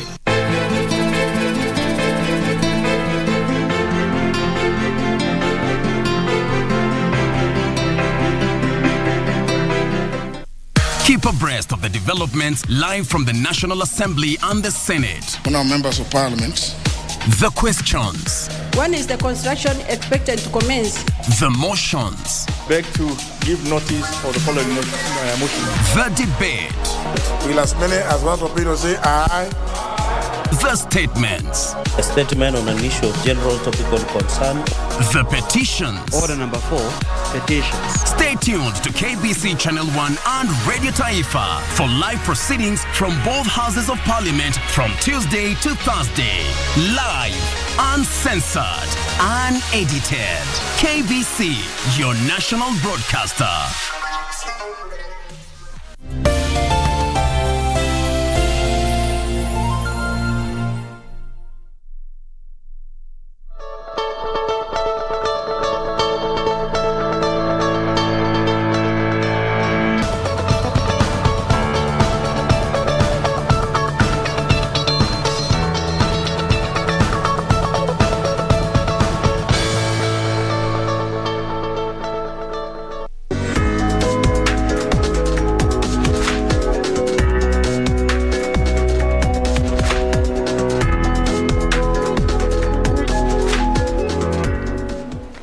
In recent past, there have been reported cases of highly adulterated honey that could have serious health implications as well as economic consequences.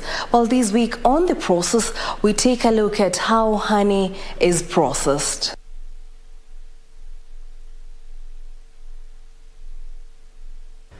A fresh batch of harvested honey is received from farmers and various suppliers. We do some tests for if there is any adulteration in the honey. Here, the honey is taken through a number of quality assurance tests that check, among other things, the presence of commercial sugars, moisture content, color. So when it turns red like this, your honey is not good for human consumption, and we reject that. But if it retains its color like this is good. And also, we have our refractometer. We do check the moisture content. And the required moisture content is between 13 and 22%. Depending on where and how the honey was harvested, it contains varied properties. The reason why we have different colors of honey depends with the vegetation where the bees foraged the nectar and pollen. Also, what can determine the color is mode of harvesting. If you harvest poorly, poor processing methods can affect the taste of the honey and the color. If you over smoke, maybe your honey could have been light, it will be darker. But the main reason for color in the honey is where the bees forage the pollen and the nectar and the region. You can have black, you can have white. It depends on the vegetation and the season of harvest. Once the testing is done, the honey is then weighed in preparation for the warming process. When you finish your processing in the warmer, it cuts some certain kgs because of the dirty present in the honey. So the reason is that you should know, when doing your records, you should know how many kgs you have lost from the warmer, and during packaging, you have to lose also. The honey is then transferred into a warmer where it is heated up for 4 hours at certain temperatures between 40 to 45 degrees centigrade. The purpose for warming the honey is to lengthen the crystallization process. And crystallization it occurs when the glucose content is higher than the fructose. After warming, the honey undergoes the filtration or sieving process. After the 4 hours, we filter or we sieve to separate the molten wax, impurities, the dead bees present in the honey. Then we get the pure honey, which is clean for human consumption. Then we allow it to settle. It then undergoes the cooling process where it is allowed to settle for a period of 48 to 72 hours. During cooling period, the top cream settles at the top, while some dust settles at the bottom. So we allow it to settle before packaging and remove the top cream before packaging. After cooling, the honey is now ready for packaging. After packaging, labeling, sealing takes place, rendering the product ready for distribution. There you have it, refined honey. Jackie Wambiru, The Process.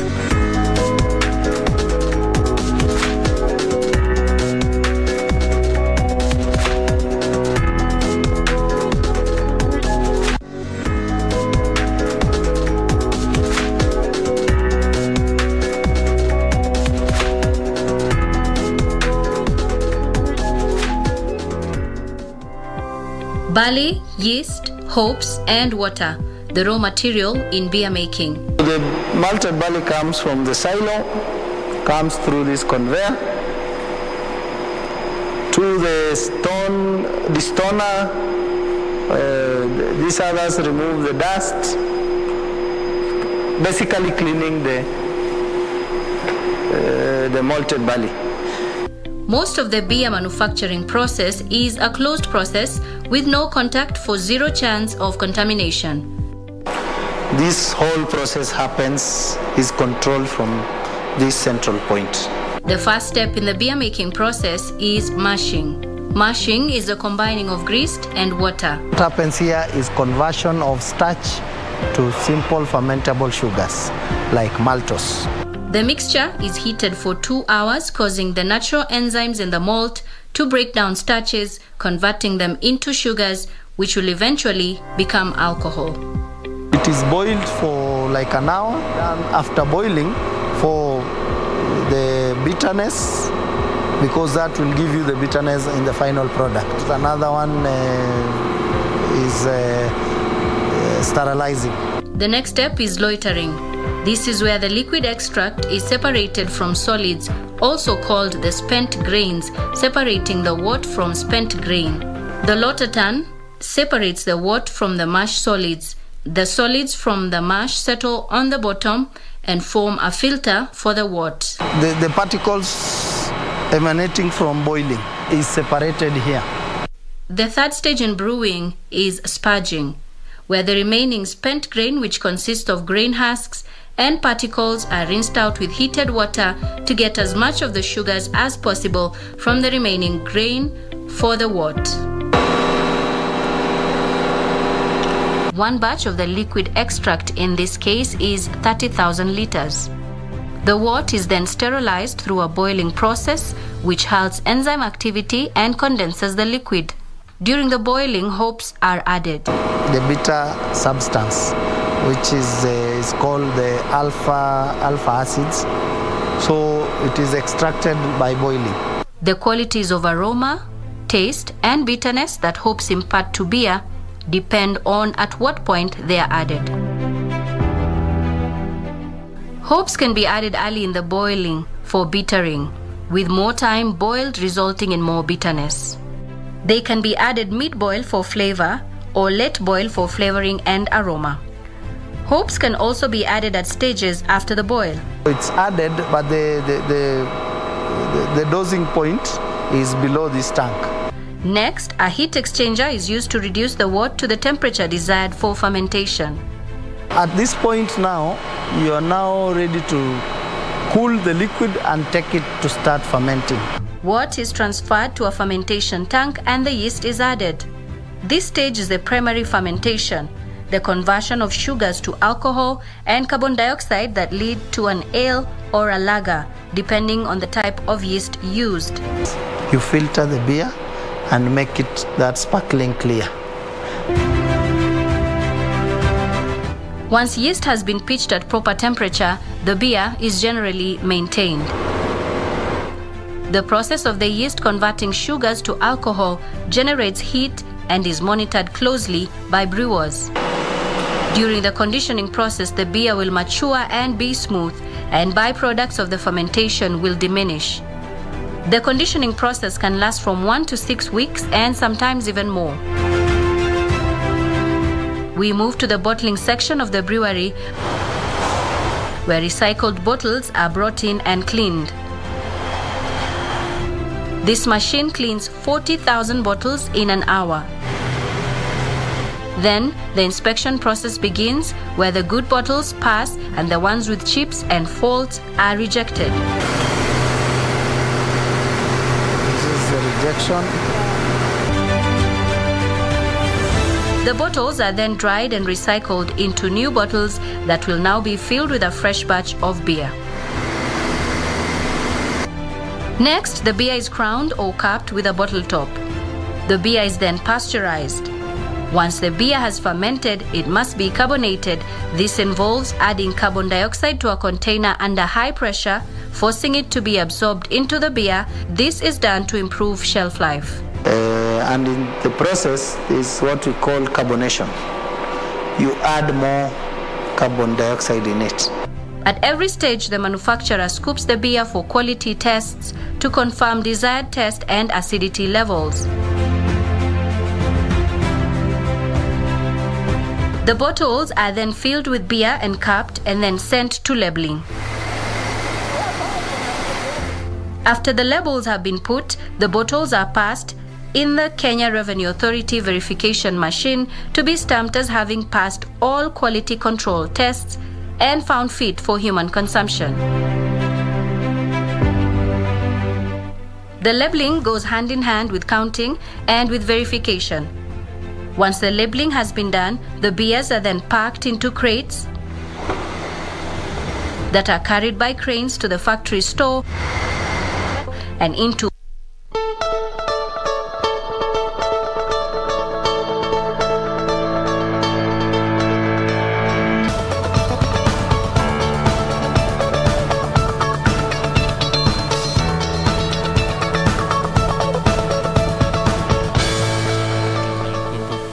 ile changamoto ya watoto kusoma muhula after katika zile terms zilikuwa zinafuatana. I think ilikuwa kazi ngumu sana, hata sio kwa watoto pekee, hata kwa wazazi.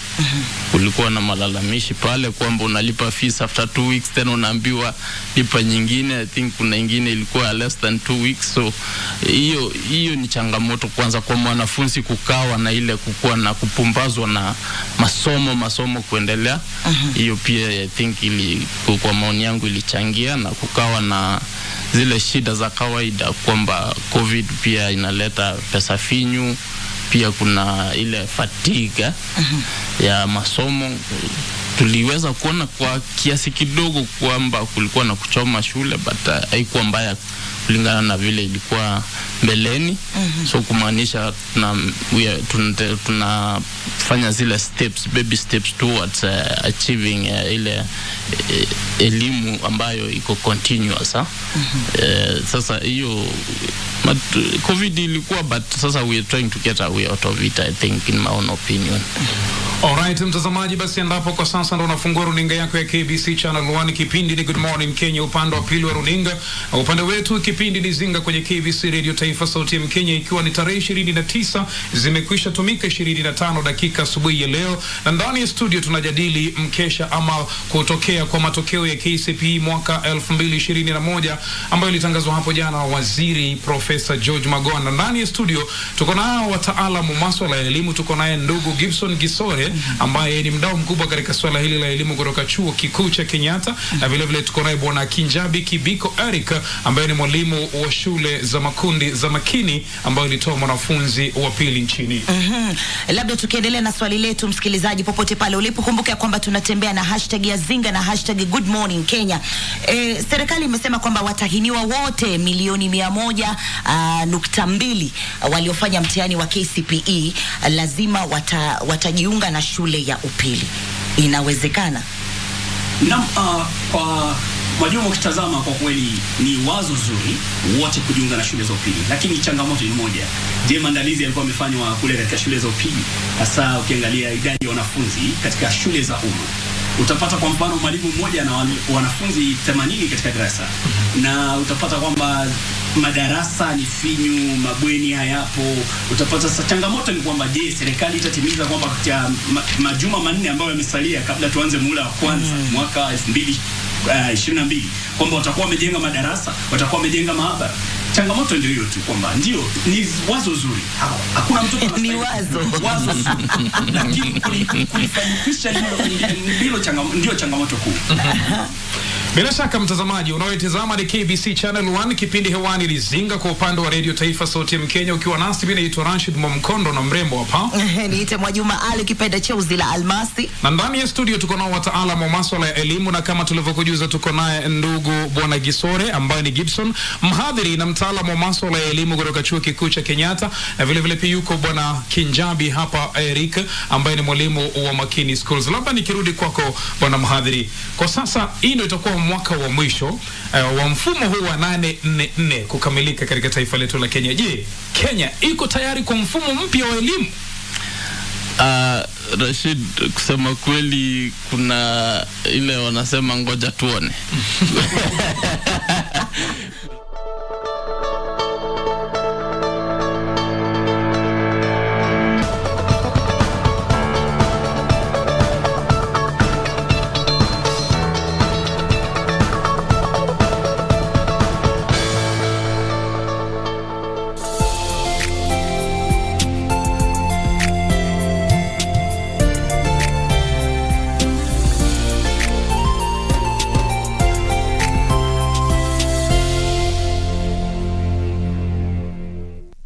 Keep abreast of the developments live from the National Assembly and the Senate. Honourable members of Parliament.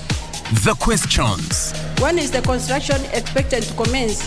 The motions. Beg to give notice of the following motion. The debate. Will as many as want to say aye? The statements. A statement on an issue of general topical concern. The petitions. Order number 4, petitions. Stay tuned to KBC Channel 1 and Radio Taifa for live proceedings from both houses of Parliament from Tuesday to Thursday. Live, uncensored, unedited. KBC, your national broadcaster.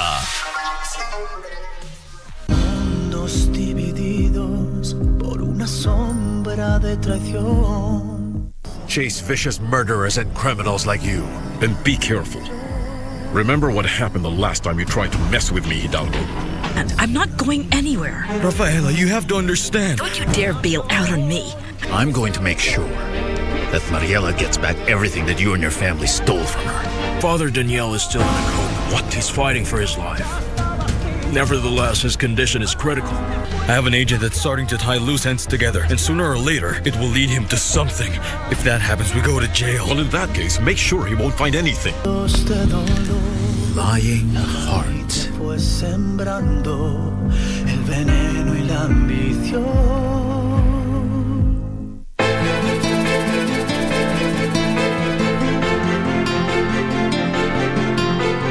Niona ni mzasi ndio uingie utoke utakavyo. Kwani ntipilia huko na barua yangu? Maya, si ulipata yako? Na sikuipenda. Mali unazo wewe ama yeye? Lakini yeye ndio baba yetu. Sisi tutaka mali zote. Naweza kuamua nisiwape. Utaji msaada wako. Mimi badi nikusaidie wewe.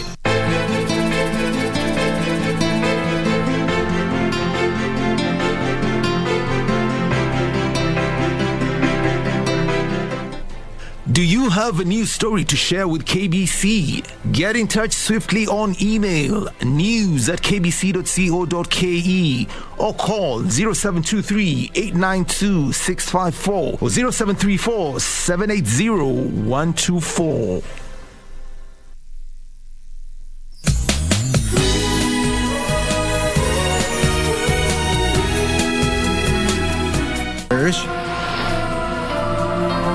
You decided to be Shannon because one day you'll take your revenge? Pinky? You're really Pinky? Learn about skincare. You learn everything from makeup removal to facial massage. You'll have no time for lunch.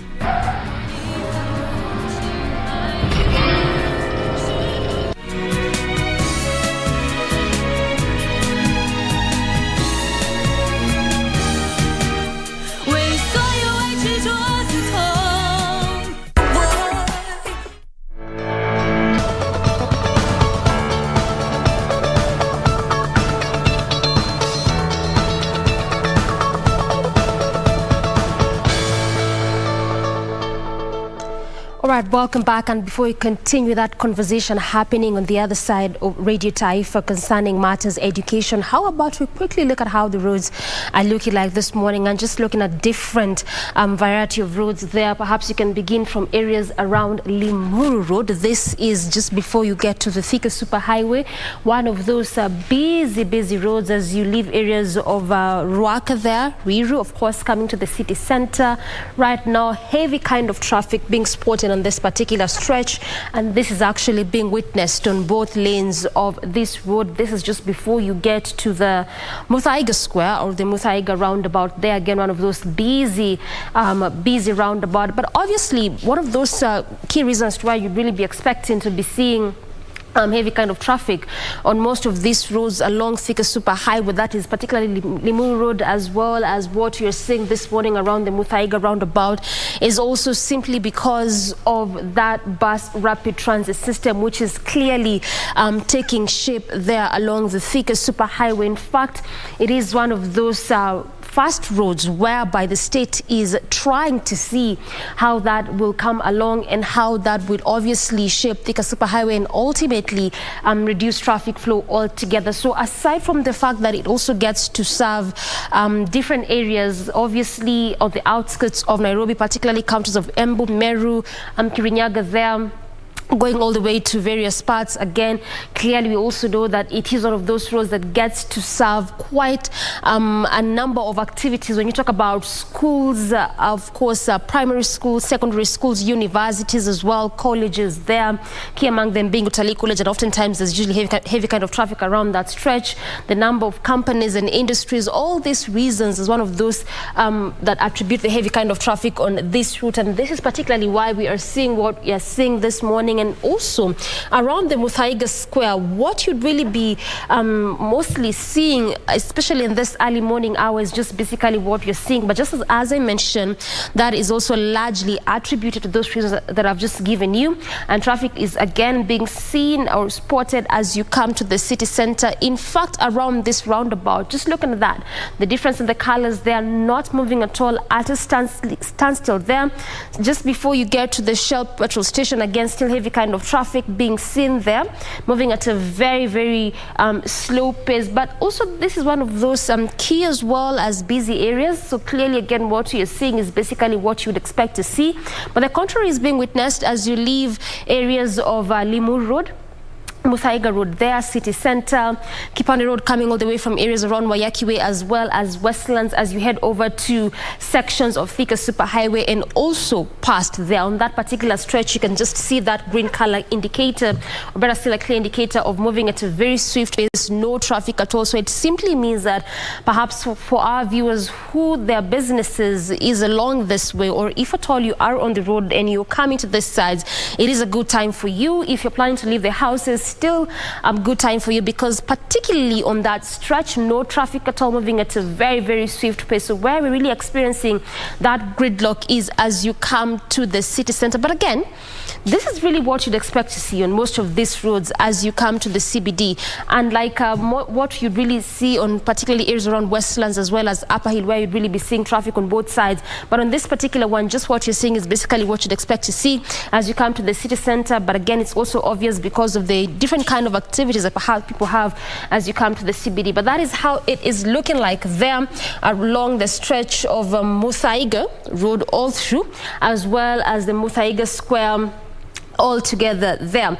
Slightly past there as you come through Muranga Road, the same again is witnessed. But again, remember that I have just told you that the bus rapid transit system is taking shape along Thika Superhighway. It is the first road whereby this system is taking shape, and also the state is planning to procure some buses once this project is complete. They're also trying to see how all this is going to reduce traffic altogether. This is after the expansion of Thika Superhighway was completed in 2016, and also after we've seen quite a number of footbridges being installed. In fact, the latest 3 to be installed around areas of Utalii College, there are areas of Green Park as well, and some sections on this particular. So just to try and see how all this is going to reduce traffic flow altogether. And again, given the fact that it is one of those busy roads, this is why they deemed it fit to also begin that BRT there. So again, back the traffic flow very, very quickly before we get to wrap up here. Still moving at a swift pace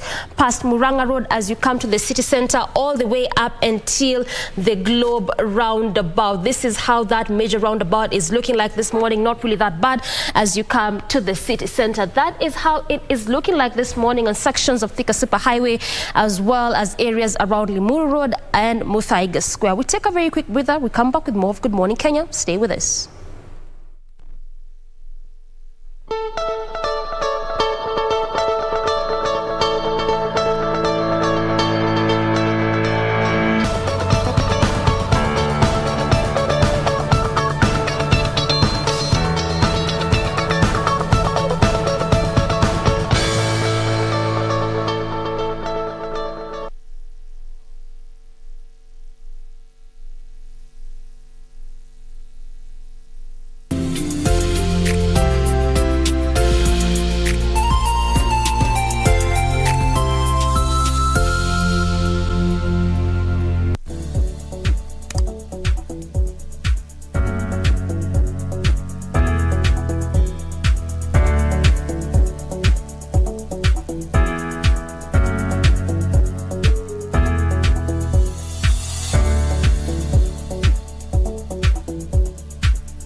Unaona ni mzazi ndio uingie utoke utakavyo.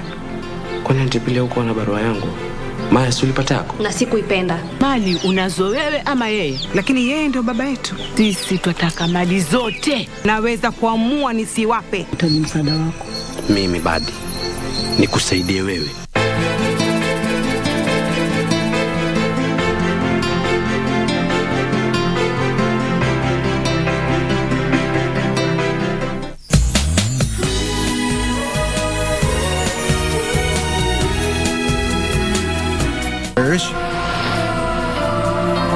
You decided to be Shannon because one day you'll take your revenge?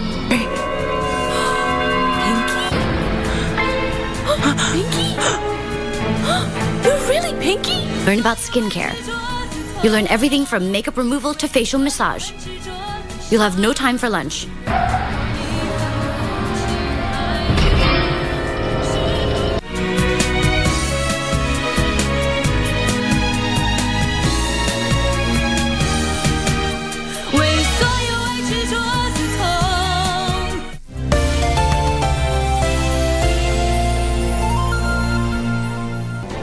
Do you have a news story to share with KBC? Get in touch swiftly on email news@kbc.co.ke or call 0723 892 654 or 0734 780 124.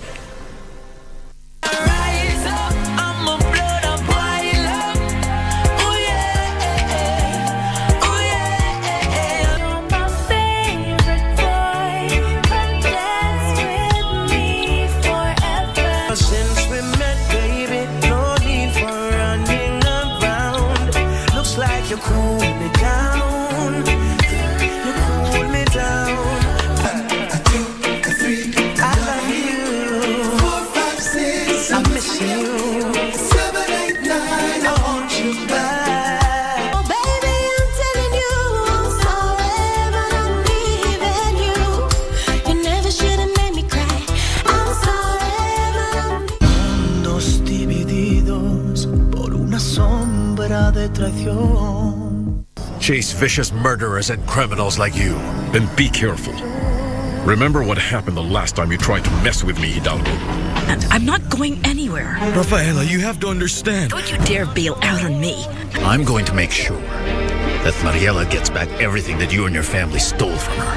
Father Daniel is still in a coma. What? He's fighting for his life.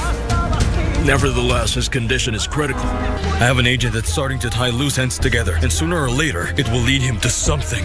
If that happens, we go to jail. Well, in that case, make sure he won't find anything. Lying heart. Fue sembrando el veneno y la ambición.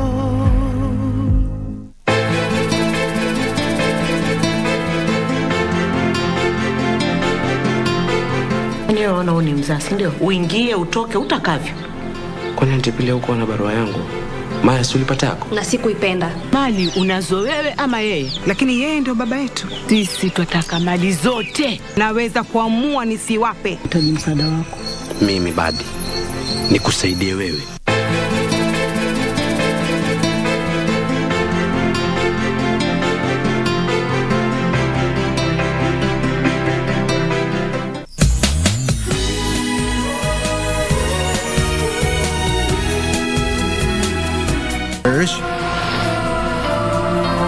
You decided to be Shannon because one day you'll take your revenge?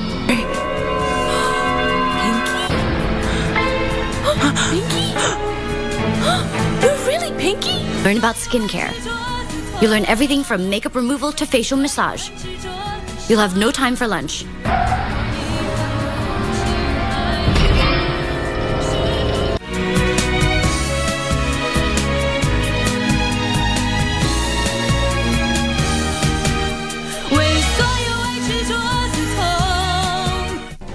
Do you have a news story to share with KBC?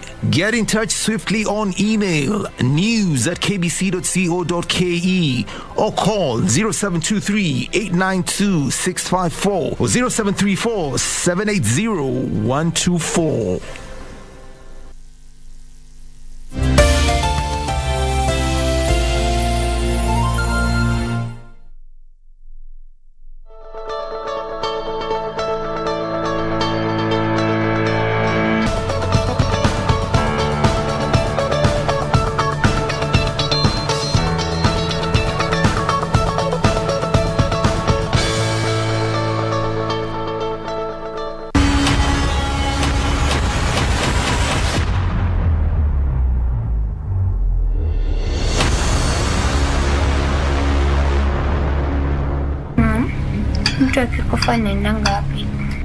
Sleep is a story about Makau, a 20-year-old man who struggles to find a way out of trauma caused by the actions of his late father and would do anything to gain back his sanity. Inspector Mogaka, my name is Detective Akenye, and I believe this is not my case.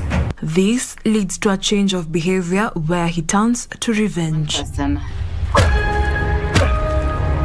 Due to the trauma, Makau is unable to sleep and he keeps on having flashbacks of his father's burial, making him uneasy and restless.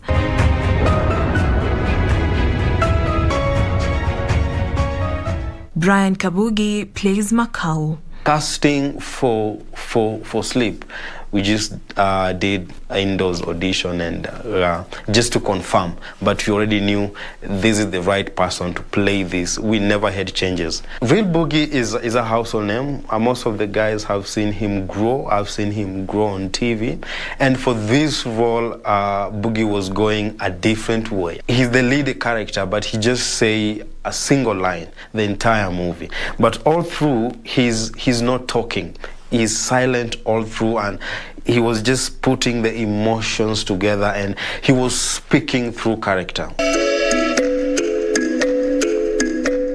The film, produced by Vincent Ludeki, seeks to address mental health issues among the youth in the country. We wanted just to highlight what has been happening, because we've been watching news, and if you watch news lately, especially around the end of 2020 and the beginning, the other half of 2021, the first half of 2021, there has been a lot of killings. Sleep highlights the burden of depression and how it led to a series of killings at the height of COVID-19 restrictions in the country. We took 14 days to shoot Sleep, and then after 14 days, it has taken us up to almost 4 to 5 months of post-production. A unique feature or a unique dynamic to Sleep compared to my other films that I've done before, I will say it's cinematography.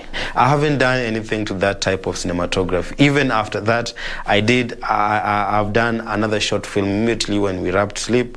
I went to a short film, but still, cinematography for Sleep, it's still in my mind.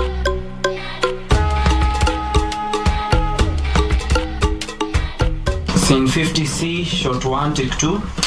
Kenya Film Commission has changed this, the industry.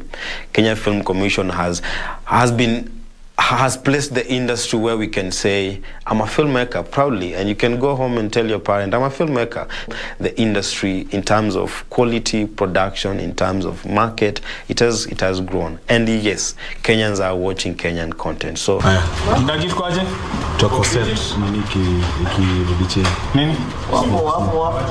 Kenya Film Commission has created a place, the Kenya, I think is Kalasha Market, where Kenyans filmmakers can go and market their content to potential buyers. But we are thinking of, they should come up with an expo where we just want to showcase Kenyan content, and people come and just watch the magic that is being created here.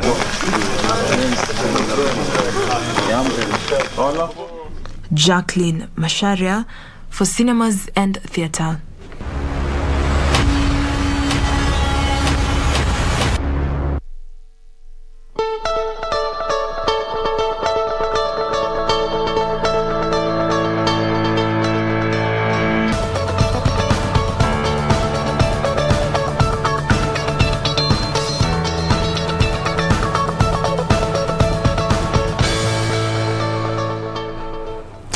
Welcome back to the program. This is still Good Morning Kenya, and we continue with our conversations this Tuesday morning, time for women in leadership, and we want to keenly focus on what exactly has hindered the 2/3 gender rule after that promulgation of the Constitution 2010 that provided for that.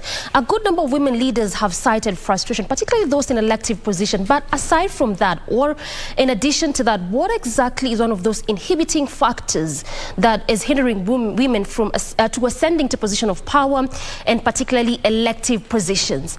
And also, as a country, are we ready for a Kenyan a female president? As Kenyans, as a people, are we ready for that? That is what we want to have a conversation surrounding on this Tuesday morning, and my guest is already on set. I'm joined by Greta Muthoni. She is actually vying for the position of presidency, the 5th president as a female presidential candidate. Greta, good morning and welcome to the program. Good morning, Doreen. Yeah. How are you doing? I'm well, thank you. How are you feeling? Feeling good. Easy, relaxed? Yes.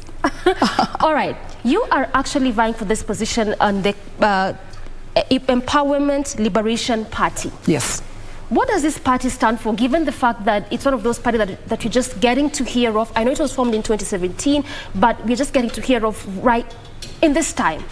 What does it stand for? This party, the empowerment, as you hear the word and liberation, is to empower the common man, the common mwananchi. It is so much people focused. So it will be more of people more than anything else. And I think why I am vying on it after coming, you know where I came from, it is because actually the whole team, they have worked so hard to see that there is equality in people's lives, also to see that all the resources shall be divided among us, the people of Kenya, without any discrimination. So equality is the key, and empowerment to the people also, it is a very important thing in this party. Grisa, when you talk about equality and it being people-centered, don't you think that as Kenyans, and also particularly as young people, we have had that enough times? I think you've heard it enough, but it is only said and never done. That is why you need me to make it be done. Yeah, as a woman. Yeah. You actually declared your bid, is it like 7 or 8 days ago? Yeah. And you were a party member of Ford Asili. Yes, I was. But we know that statement that was released by the SG, that was actually on Monday through his Twitter account, and he said that you cannot and you will not vie for presidency on that party ticket. Is that part of what quickly informed your decision to move from Ford Asili to ELP? Oh, yes, because the actual fact is I was a member of Ford Asili.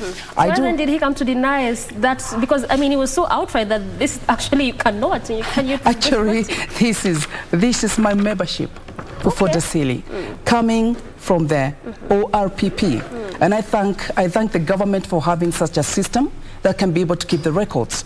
Anyway, it is good. I was happy to hear that, because that makes Kenyans to realize the type of people we are dealing with today, and also to see where the women are cornered. Because when the question was asked to me, I don't think if it was a man could have been asked that question. It was just to break me. But you know what? It gave me more strength.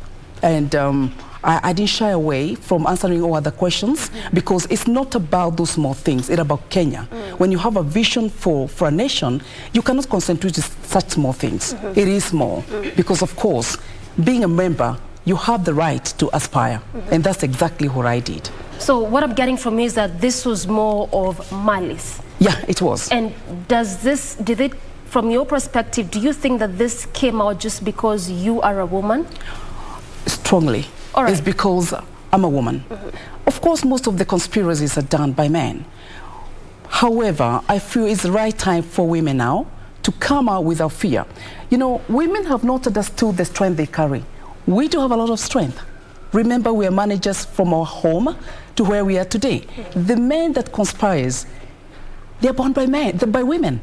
And actually, they consult their mothers. So a woman is a very important person in the universe. That's why we call Mother Nature, Mother Nation, because of the power of a woman. And it's about time, actually, for us now to not fear, not to shy away, and not even to look at the small things that are being cooked. We're above that. Yeah. And I'm coming up as a president of this country, because those things we must put them to an end. Somehow. Because as women, we are over 51%. And I think if every woman would vote, you are in. So I'm actually talking to women right now to tell them, do not fear. I know out there you're being discriminated, you're being fought by men, but the time has come. There is always a time for everything, and this is the time for a woman. There's always a time for everything, and this is the time for women to take up this position. Absolutely. All right, we'll come to those issues as we continue unpacking this conversation. But you have declared your bid to vie for presidency. Yes. Of course, in this coming general election. Yes. As the first female aspirant. Absolutely. I mean, that in itself takes courage. And whatever will be the outcome of this election, of course it will go in history as the third, to form the list of the third women who've ever vied for presidency. Of course, this is after Martha Karua and Charity Ngilu in 1997 and Martha Karua in 2013. But when you look at that aspect of women coming to such bigger position, it takes courage. It does. What are you bringing to the table? It takes courage, and I think Martha Karua and Ngilu, they were preparing the way. They were not wrong, but it was not the right time. This is the right time. You know, when things are done, there's always, you can do the right thing at the right time, at the right thing at the wrong time. So I feel strongly the time has come for a woman. And as a woman, as you've heard from all over the world, and many research it, where a woman is, the nation become more productive. There is more equality, there is more human right, there's soft foreign policies that make the nations to be in peace. So I think it is about time for women, not only in Kenya, but all over the world, because the world needs harmony, needs peace. And if you look at it, the majority of the men that are in positions, they're the ones that cause all this. So it's about time, because the children dying belongs to women. The husbands dying, they belong to women. You see, when you look at it, it's all about the denial of ourselves, of not knowing exactly where we belong. And now I feel it is about time for women to feel they belong to the power and share it with men. Yeah. We are good carer, and we care, you know. A woman cares. Women are just motherly. We just nurture things, and that's natural. You know, you can imagine that a child grows in a womb of a woman, and and when you give birth to this child, you take care of it, despite whatever condition it is. So a woman is actually born to create. So we are actually very, very, very strong. And I think this is the fear where men have always oppressed women because of that fear. But you know what? It's coming to an end. That's my feeling. Yeah. Greta, let's interrogate the question of timing. Yeah. And just going by those examples that we've given, the likes of Martha Karua and Charity Ngilu, of course, let's just look at Martha Karua a bit, because she is the last female aspirant to ever vie for that position. And by the time she was doing this in 2013, we cannot forget what she had done, even in her capacity as a woman. In 2005, she was key when it came to the reforms, the constitutional reforms at that time, when she was really so big on the no side. You can't forget 2007 and 2008 post-election violence. She was one of those leaders who won the talks in what came to form the Grand Coalition government. How can you forget between 2002 and 2005, when she served as the cabinet minister for justice and the kind of role that she played at that time? So when you talk about the question of timing, then what exactly does it entail and what does it take? Because I think that after you have amassed all this in your position, whether as a lady or a man, then where does time lie in as a factor? You're worried about the time, the 4 months? Remember, in this time, there are rules and regulations for this nation. And I feel the campaigns have started. But according to IEBC, the campaigns were supposed to start on the 26th of May, not now. But again, the lawmakers are still the lawbreakers. That's why we need order in this nation. Because you can be doing many other things as we do, charity work, going out there, and we have many people. But what are we doing? We are talking to people. We are thinking deeply about the people of Kenya. We are also law-abiding, because I think in my government there will be law and order. People cannot just be unruly like there's no nation. You know, there must be order. You know, and who brings order? The leaders. So what I feel that in Kenya, we've had politicians, but not leaders. Because a true leader would care about their country. Remember, at this time around, people are supposed to be working, including them. Where are they on the street? Why distraction to people who are supposed to be at work? Where are we going, being a developing country?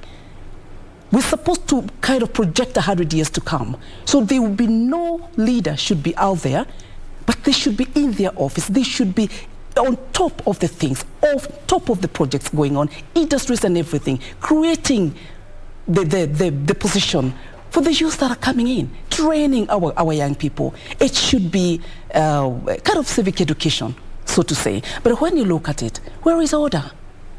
Kenya has become so unruly, I'm sorry to say, because who is leading who? And this is my cry as a woman, because I wouldn't want to see the coming generation, and particularly the youth, to have this kind of mentality. I think people are tired and exhausted. That's all I can say. And the people you see on the street, the majority are paid, the majority are used, but what do you see? The very same people going around, they go around themselves. So I know today, the youth, almost 70% of the youth, the majority are educated people. And I'll face them and tell them, please be critical on what you see and watch. Governments And leadership is not done on the street. It's done strategically and creating the future of years to come. As a leader, you sacrifice because you're a servant. They're supposed to be servants, projecting years to come. And leadership is a question and all about servanthood. It's servanthood. It should be servanthood. It should be commitment. It is not Kenyans who should not be sleeping because of the worries. It should be them who will not be sleeping. They should have sleepless nights organizing the nation because there are a lot to be done. We have the health, we have the education, we have agriculture, we have people dying of northern Kenya, we have all the catastrophes that are happening. But when you look at it, you actually become very sad because you wonder, do we really do have leaders? But again, who will bring the change? The Mwananchi themselves. They're the one to bring the change. They're the one to feel it is about time. Why? Because it's them suffering. It is not them. The Mwananchi is the one that will be suffering. Yeah. So when they get exhausted and tired and angry of the situations they are going through, then they'll demand change. And the change is now. The change is now, you see. But you are saying that it is time. Yes, we hear you. You're saying that Mwananchi is the one to bring the change. Of course, this is through voting. We saw the voter apathy experienced in the country that also rendered IBC to put the listing for a second time, but even at that, they still didn't achieve their target. And Kenyans out here saying that we are tired, and one of those targeted demographic was the young people, which still they didn't meet that target. So when you say that the voters should change, and the voter is saying that I'm voting you in, but you forget my interest very quickly even before you get to that position. Yeah, you know, the voters, and particularly the young people, I would urge them, come out and vote for change. Because why are they not taking the votes? I mean, the voting, to enter in the system. They're not getting registered as voters. Exactly, as registered as voters. Because they're tired. They're tired seeing the same thing over and over again. There's something people have to realize. In time, people do change. Generation to generation, they're not the same. You cannot manipulate a young person today. It will always be impossible because they have the thoughts of their own and they can think independently. So if they do not come out, it will be their loss. They need to come out. They need to know what they want. They need to kind of command, what change do you want? Go for that change. Do not be manipulated. Do you know why? When they come out and they are paid, you're given 1,000 shillings to come out, or 500, divided in 5 years. How much money have you gotten? That's my argument. How much money? Instead of you going for the policies, how are you gonna cater for me in 5 years to come? And if who really is building this culture, Girita? Is it the politician or the young person? The politicians. And why? You know, it will be a win-win. Remain stupid. I will manipulate you. You will keep on voting for me. So enlighten a person. You cannot manipulate them anymore. And this is where we need to get. Because you see, the goodness about being in leadership as a woman will not manipulate you. Hold that thought there. A woman will not manipulate you. No. I want us to take a very quick break. When we come back, we interrogate that issue further. Why would a woman not manipulate you? As well as look at some of those national issues that if elected, she will address. We take that break. Stay with us. We'll come back with Good Morning Kenya.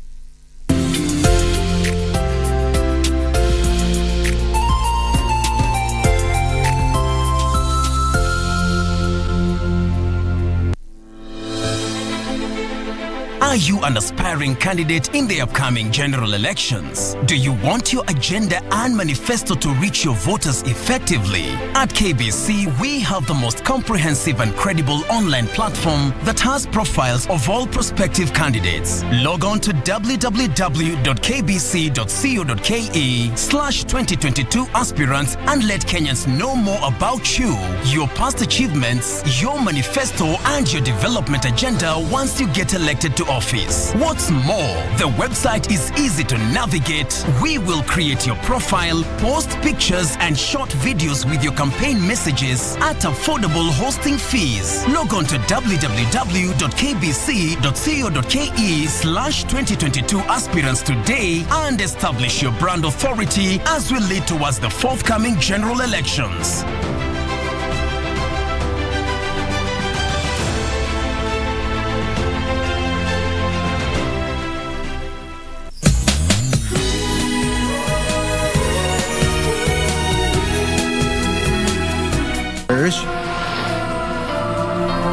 You decided to be Shannon because one day you'll take your revenge? Pinky? You're really Pinky? Learn about skincare. You learn everything from makeup removal to facial massage. You'll have no time for lunch.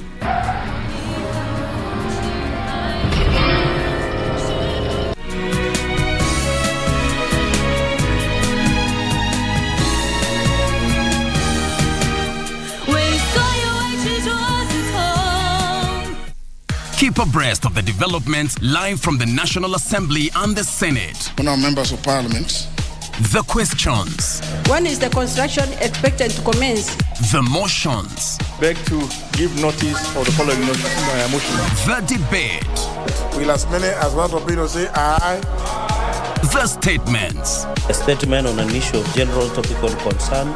The petitions. Order number 4, petitions. Stay tuned to KBC Channel 1 and Radio Taifa for live proceedings from both houses of parliament from Tuesday to Thursday. Live, uncensored, unedited. KBC, your national broadcaster.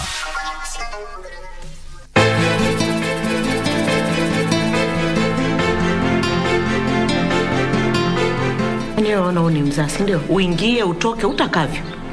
Kwani antipilia uko na barua yangu? Maya si ulipatako? Na sikuipenda. Mali unazo wewe ama yeye? Lakini yeye ndio baba yetu. Sisi twataka mali zote. Naweza kuamua nisiwape. Utaji msaada wako. Mimi badi nikusaidie wewe.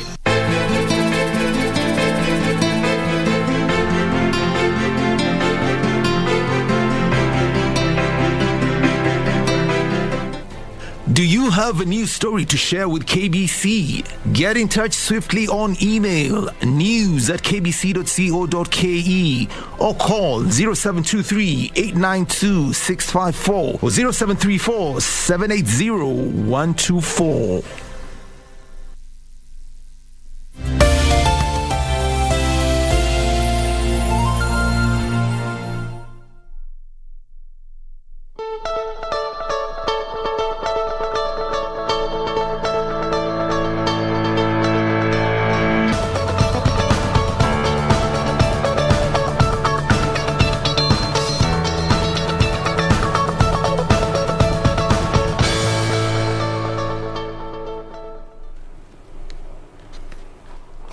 Welcome back to the program. This is still Good Morning Kenya. Women in Leadership is what we are focusing on this Tuesday morning. And I'm still joined by Greta Muthoni. She is a presidential aspirant. And Rose Mulwa has just joined us, the National Party Leader for Empowerment Liberation Party. Rose, good morning.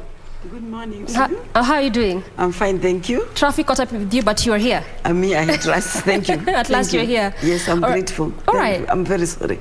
All right, that's good. I'll come to you later, but let's just pick up on what you left on before we went to break. And you were saying that women cannot lie to people.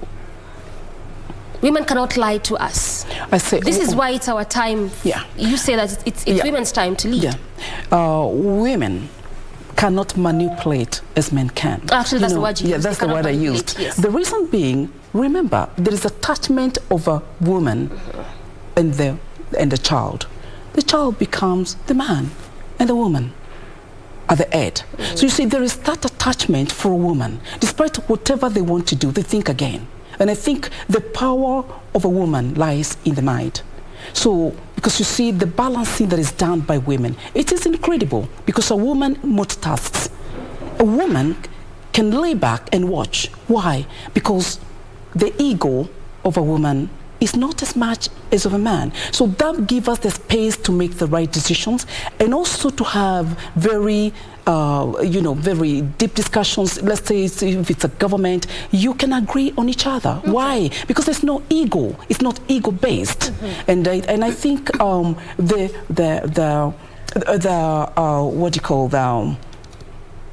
the goals of a woman, they're different from men. Because a woman thinks about humanity. A woman thinks about the future. A woman thinks about the production of what is happening. That's why they say that, when you educate a woman, you educate the nation. When you educate a man, you educate a person. Because a woman has so many compartments that always she can pick from and be able to jungle all those things, going to the right thing. Sometimes people think that emotions of a woman is a crime. It is not. It's because they're real. They're real. Just as you can say you have tears to cry. Is it not real? You have mouth to laugh. Is it not real? So the natural way of the creation itself, it is exercised by a woman. And that's why I feel, even at the starting things, a woman is in another level. She's an intellectual. It's only they do not understand. And I cannot fail to quote this one when they say, biblically even, a woman is a helper. And I keep on asking, if a woman is a helper, when you're helping someone, who is weaker? The one being helped or the one that's helping you? Looks like a concerted effort for me, but I want us to take a look at you launching your presidential bid, which happened about 78 days ago. And let's not try and look at some of those issues that you were addressing even as you launched that bid. Take a look. Good afternoon. I come to you this day, the 20th of March, 2022, humbly representing and tendering my aspiration to be the 5th President of the Great Republic of Kenya. I am Grita Muthoni, a Kenyan by birth. I am a patriotic Kenyan and a mother. Mothers nurture, love all children equally, and this is what Kenyans need now. I have accepted the call to be a leader who is ready to transform our country in a way that will benefit the lives of every man, woman, youth, and a child. My call into the leadership position is people-driven, from millions of Kenyans who are seeking an alternative and authentic leadership. Kenyans are exhausted, tired, and suffering, and depressed. With the current option of leadership available. You launched that bid on the 20th of March, which is actually about just a week ago, as the first female aspirant, as you're talking about earlier. And there's still quite a lot that you are addressing. Again, just gearing towards it is the time for women to lead. Yes. Yeah, you know, authentic leadership. Yeah, and that's what you really talked about mostly. You know, when you look at a country, if you do not have the foundation of reality of things and genuinity and being authentic, the foundation becomes very loose. If every person that we see are patriotic about the nation that you're in, they will not be as disturbed as they are today.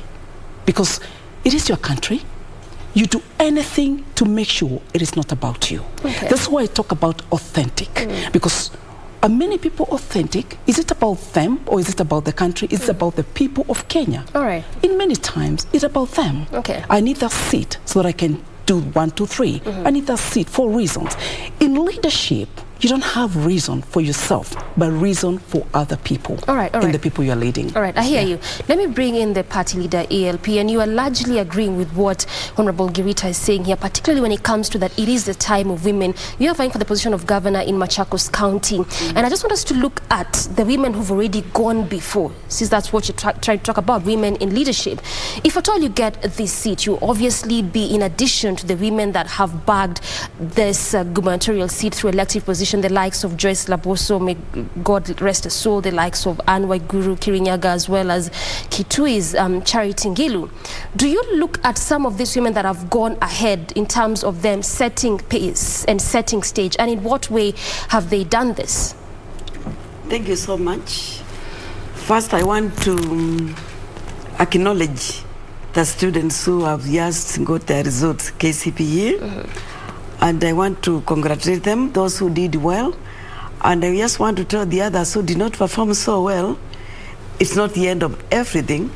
But coming to think about it and commenting, and when we look at the diaries, the newspapers this morning, we are seeing the equality of women and men. We are seeing the top students being shown in the results. In the results, they are 50-50. And I know they did the same exam. And that's why we are not saying it's a breaking news that girls are also among the top ones. So as a party leader of Empowerment Liberation Party, I don't understand why when a woman comes out like Madam President, it's a breaking news. I don't see it being a breaking news when we come to academics. And the reason is, when these children went to school, they did the same exam, took the same time, paid the same school fees.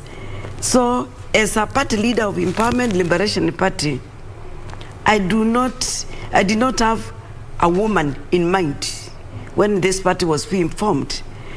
What I had in mind was to give a platform for anybody who wants to vie and enter elective politics, to have a platform where they will not be messed at one stage or other, the way our Madam President was messed.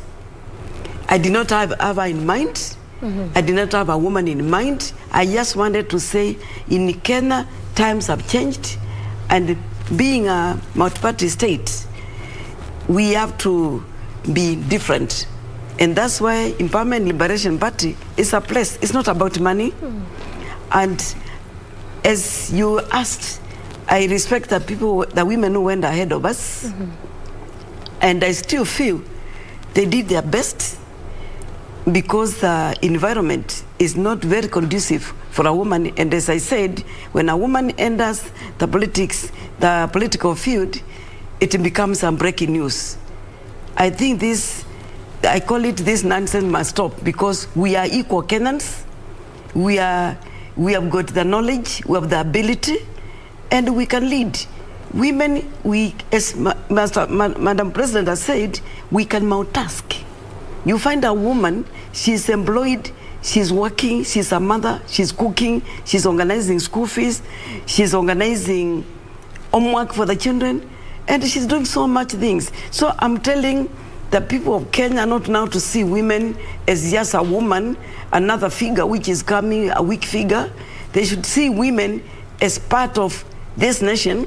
And I'm asking our lady women, we stand together, because we are more than 50% when the census are done. And that way, I don't see why women will have to go for nominations. And when we get a nominated seat, we feel that we have been done as such a big favor. We should not go for that. We should come out and stop being even enemies of one another. Because there is also an element, women, we don't support each other. They say, I'll pull her down, and you don't want to enter there. You pull me down, then pull me down and take it. Don't pull me down and give her a man. One thing, we are not against men, because we are all Kenyans. The only difference is sex, is a male and female. And we cannot blame God because he created us that way. But when it comes to the thinking, the mindset, there's no difference. Okay. There's no difference. I hear you. And you're saying that women should not go for nominations. So obviously what you're meaning is that they should also go for elective positions. Yes. But we cannot downplay the politics of affirmative actions that have really put at least women on some pedestal or on some positions when it comes to matters politics. You know what I believe is that, like I'm giving example of the students who have just done exam. Okay. There's nobody who was stopped from being top. If any woman comes out, I'm asking just our counterpart, the men, not to be so much threatened and intimidating when it comes to the women in the field. That is insulting them, using that language. And I just also want to tell women, when they hear the dirty language, not to be afraid of those languages. When somebody is talking for that language, it also diminishes the character of that person, because anybody who has sound mind will not talk rubbish, will not insult another one, will not abuse another one. And that's why I've told every person who has come as an aspirant of Empowerment and Liberation Party, one thing, we don't antagonize the government of today and the government we form, because we antagonize the government which is in office now, and we are going to form the next government, we are also going to be antagonized. So we live like human beings, not like animals. We don't even abuse other politicians and our competitors. The field is free for us and we don't need to fight. All we do is to sell our ideologies. And I'm telling women and even men and the youth, I'm also for the youth, because our youth and our professionals, they are sitting silent, watching from the peripheries, and they don't want to come and become partakers of this game. I'm asking them to come in numbers, because in my party, this party, Empowerment Liberation Party, there's a group, we call them silent majority. And these are the silent sufferers. They are capable Kenyans, educated Kenyans, good character, but they are not talking. They are just watching and saying, I'm so annoyed what I've seen in the TV, what I've seen in the newspaper. But come out and join us now, because now we are offering them opportunity. Delay is not denial. She might have come out about 2 weeks ago, but I'm telling you, things can change. Within this time, between now and then, August 9th, things can change if Kenyans, they will listen to what we are telling them, and they will become the next government of Kenya. And I'm sure she's going to take it. Because there are people who have been waiting for alternative. She is the best alternative. And being a woman, she'll have a heart for everybody. She'll accommodate everybody. A mother always loves everybody, whether they are weak or strong, whether they are educated or not. A mother will always nurture every child. Yes. All right, Honorable Greta, Madam Rose is saying that delay is not denial. No, it is not. It is the time. Come out to be heard, not just to be seen. But some might argue that we're just hearing of you now. We've not seen you. We've not heard you. Who is Greta Muthoni? What does your background look like? My background is a humble background. Born in Nyandarua, grew up as a normal child, but always so much attracted to how I can change people's life. And I'm a psychologist by profession, and I really concentrate on what is happening. I've been out there. Actually, I am the first person to give soap and water to the elderly during COVID-19. No one had started. I did. But you know what? I've been out there with also some other politicians, but you're never covered. You're not known. They cover the people they know. And you know, it's such a pity, because the most effective people are silent, just as they have said. Silent. The well-learned and sober-minded, they're out there. But you see, it's a pity that we cover the most unnecessary things in our country. It is also painful, because what are our children learning out of it? You know?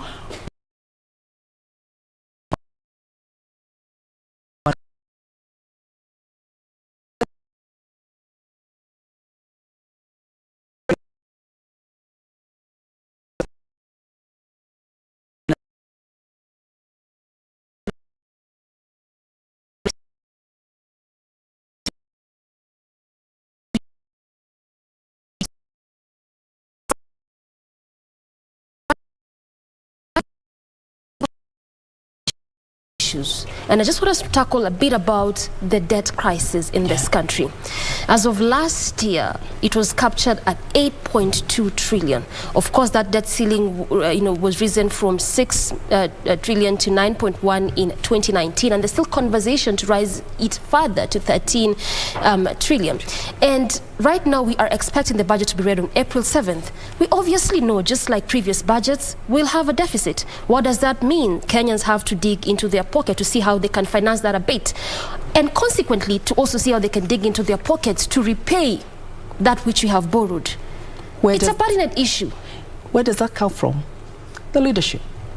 You see, when you talk about the debts, the debts, you cannot be without a debt as a government. Oh yes, but then management of the debts. Because if there are projects and they were not done, it still become a debt that is paid and it didn't do nothing, Also, there is something, actually that is one of my important point, mindset. If you do not change the mindset of people, nothing will ever work in this country.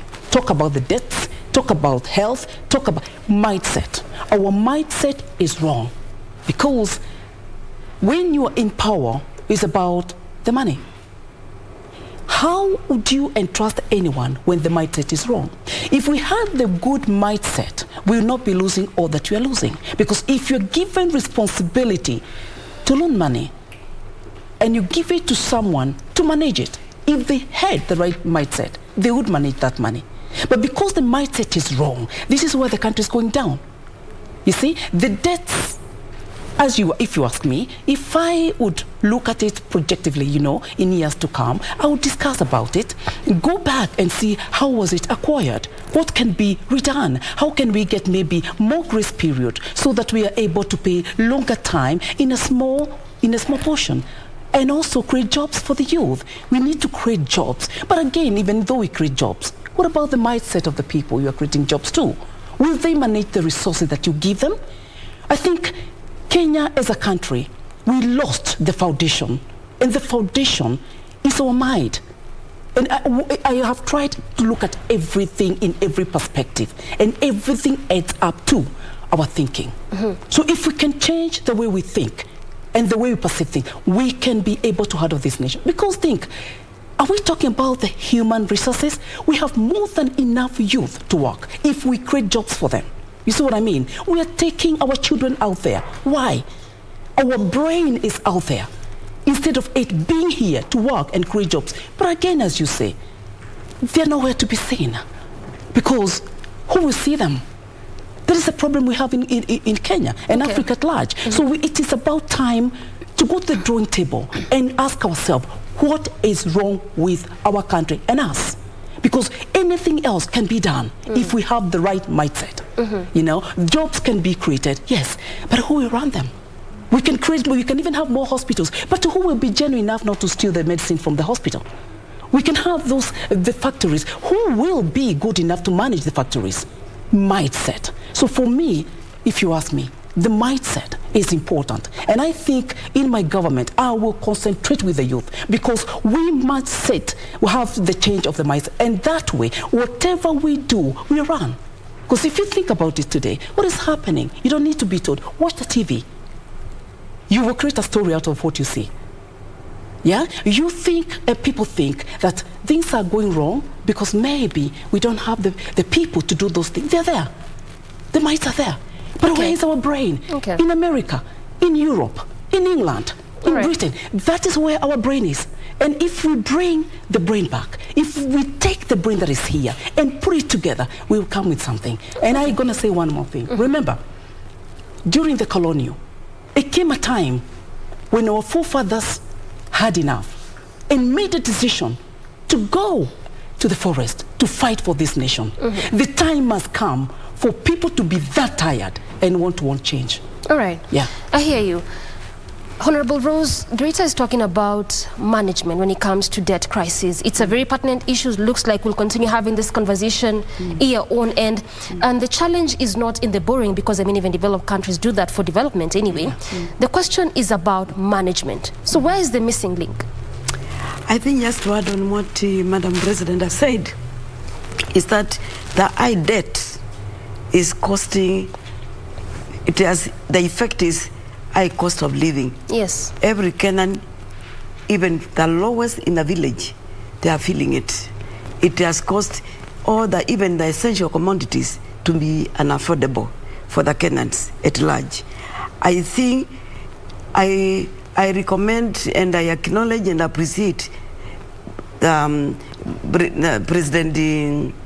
former President Mwai Kibaki. He left us at a very high and comfortable level economically. One thing I want to commend is that Kenya, we don't lack resources, we don't lack money. It's social, we have socially, social structures are there. Economically, we are okay. The only thing we need is management. And I'm saying this with all due respect. There is no way we can have people loaning us money if we don't have ability to pay. And that's why you see the foreign countries, they will come, they will do work for us. We have not paid them, we have not cleared them. It's big amount of money, but they still give us more because they know we have ability to pay. I can assure you, nobody will lend you money when you are owing the money if you have no ability to pay. When does that take us? Kenya, we have all it takes. All we are lacking are leaders and administrators. And I believe with Madam President in office, we are going to have structures. She will have structures where we will have, and I said they are learned people, capable people, and they are not politicians. The resources of Kenya are not supposed to be managed by politicians. You know, politicians, their work is to keep promises. Because they have spent so much money to campaign, to buy the electorates, they want to end our office and recover. Isn't that what Madam Girita is telling us? As she's saying that she's largely going to focus on the youth, isn't that what we've had over time? The youth. When you talk about promises, isn't that what she's saying? No. I think I don't know what she's right to that. It is when you keep on telling people, I'll do this for you, but I heard her say she will not give money. She's not buying them. You know, if I buy you when you are given 1,000, I heard her say, if you are given 1,000, will it carry you through for the 5 years? So I understand she's not giving money. If the politician will give money, but when he enters office, he has to recover that money with interest and even accumulate more with that experience for the next elections to safeguard his interest. But I'm talking of leaders entering politics. When a leader enters politics, these are managers, these are administrators. And the beauty of leaders entering politics, not with the mind of a politician, is a person who is going to safeguard these resources. Okay. They will put structures so that we get now those silent Kenyans, those educated Kenyans, capable Kenyans, who we are asking them to join us to run offices like Central Bank. We know we have got people in Central Bank who are working very well, other parastatals, other institutions which are not run by politicians, and that is the area where we have gone wrong. If you put a politician because he lacked a position or he did not succeed when they went for elective position, you tell them, I will reward you, you go and work in central government. That person will not perform. So what I'm trying to say is that Kenya, we can reduce the cost of living because Kenyans are crying, they are suffering. Kenya is bleeding because everybody is crying about the economy, and I understand even the unborn children, they have got a debt to pay. They are not born children. But let me tell you, when we end up under the government, the administration of Madam President, we are not, I said we are not vindictive. I'm telling you, we will not go back to waste energy to find out where did this money go, who took what, who did not take what. What we need to do is to put a full stop, knowing that the resources are there, money is there, and what we need is to have mechanism to safeguard what now we are going to manage. And within 2 years, 3 years, this debt will go down almost to the zero, and they will redeem the unborn children, including the ones who are alive and they don't know what to do. So I want to say there is a generation below 50 which has been forgotten in Kenya. They are suffering. And these are the people who want to tell them, join us so that we can work together and redeem. Kenya needs redemption. So you're saying that it's not a time for promises. We need to act. No. All right, you're so big on employment, even part of what ELP's mandate is. Yeah. And looking on the the recently concluded census, it shows that 5.7 million million Kenyan youths are jobless out of the 13.7 in existence. Yeah. And that is part of what creates that gap between the rich and the poor. Yes. And going by that aspect of time to reduce on promises, to act on it, I think I'd want you to be more practical on that issue. Why I ask that is because in every electioneering period, the question of unemployment on every politician's mind vying for any position, it never misses. I mean, we've just had the Kenya Kwanza team saying that 100 billion will go to SMEs. We've had the other team saying that 6,000 will go to the vulnerable persons. And of course, youth form that bit of vulnerable persons. So let's be a bit more practical on this unemployment issue in this country.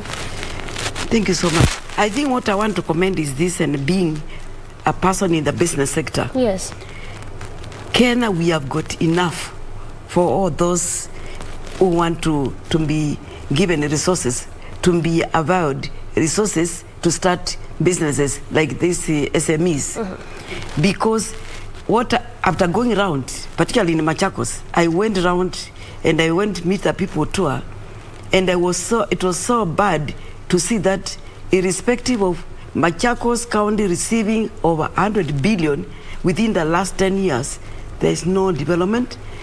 I go for meetings to meet the people at 2 p.m. The youth are there in my meetings, and then it hit me, what you are saying is right. There are no jobs, they are not employed. Now, one thing I want to say, if you take 1 billion, even if the person who was in charge took just 1 billion per year out of the 10 he got, and said, this money I'm going to assist those who want to start small businesses, and then you have a structure to monitor them, to see that they are not taking the money to drinking and other things. I'm telling you, 1 billion can do a lot per year for a county. Another year, another billion. Just take 1 billion. And those who want employment, you just start, instead of giving contracts to the people who are up there, because it is being given to those who are already having. The one in I think the Bible says the poor remain poor and the rich richer. If we just take instead of giving the contract to the people up there, and we take that contract to the ward level, and I tell the MCA, I want you to employ the youth to work on this contract. The only thing you can do, get a qualified person, engineer, to teach them how to work. Within a year, there will be employment in that same ward. So I want to, as a governor of Machakos, if people elect me there, and they are going to elect me because they have no choice. They need a woman.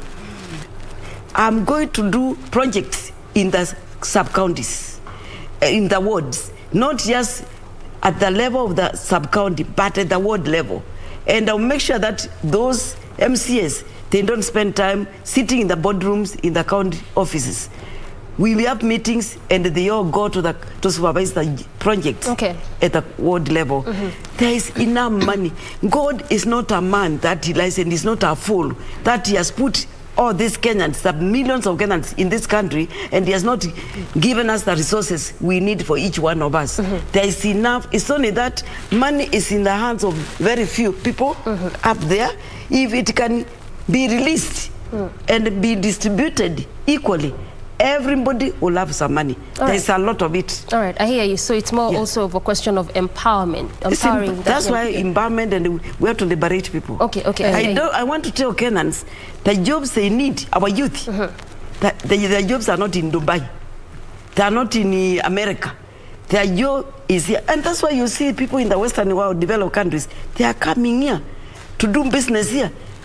From West Africa, Nigeria, they are here because there is something here which our people are being denied. And I want to tell Kenyans, wake up, because sometimes we tend to respect now foreigners. We don't hate them. We live with them. But there are some jobs which can be done by our people here. If any job can be done by a Kenyans, we don't need to employ foreign to come and do it. And other countries have got also those rules and regulations. Anything, I went to South Africa, and at the airport, even Kenya Airways stand. It is a South African who is standing there attending. You know, that kind of thing. I think Kenyans, let us love one another. Let us think of this youth who are suffering. We don't blame them. They are killing each other. They are into drugs. It's because we are sending them to that. I hear you. It is painful and it's hurting. I hear you. I hear you. It is hurting. Now, we just have a minute to go, and I want to finish with you, Honorable Giwita. And this is on that aspect of readiness, since also that was really what was forming our conversation this Tuesday morning. And in just under 1 minute, I want you to just tell us your perspective in terms of, is this country ready for a female president? Absolutely, this country is ready for a woman president. And now, as you are asking that question, very quickly, yes. Yeah. If you see, when you see the mess that is there, in my government, I will put tight systems. I will map the country. You see, when you talk about the youth, you talk like generally. But if I know this county have how many youths, how many are jobless, how do I get jobs for them? It can be done. As we said, lack of management and organization. Right now, because we cannot even trust ourselves because of the way we're thinking, but with the technology that we have today, we can be able to man this country even when you're in our rooms, through the systems. Because no one citizen should not be known. When you talk about people are dying, which people? The government should know who have died and why have they died. Who is hungry? Where are they? If you look at the January, when you talk about the corruption, you talk about the poverty, you talk about, but where are the people? Already, as a nation, we have not managed to kind of map the country very well. And I think in my government, I will be able to map the country so well that in every county, in every ward, I will need to know who is in that ward. And that means I will start now communicating with people, and particularly the chiefs, who are now the chief areas. I need to get the report. What is happening? I cannot manage to talk about the youth 75%, who I do not know, where they are, who learned what, where is the engineer. If I were the one, my engineers would do that road. Would do the rail. All right. Until it is perfect. I would have wanted to know the practicality of you knowing every person in a particular ward, but due to the constraint of time, we have to bring this conversation to an end. I have been speaking to Greta Muthoni. She is the female presidential candidate. In fact, the one who has declared her bid in this 2022 general elections. I have also been speaking to Rose Mulwa. She's the national party leader of Empowerment Liberation Party, as well as the gubernatorial aspirant in Machakos County. That's how we bring the conversation to a close. And good morning, Kenya. Till tomorrow, have a beautiful morning.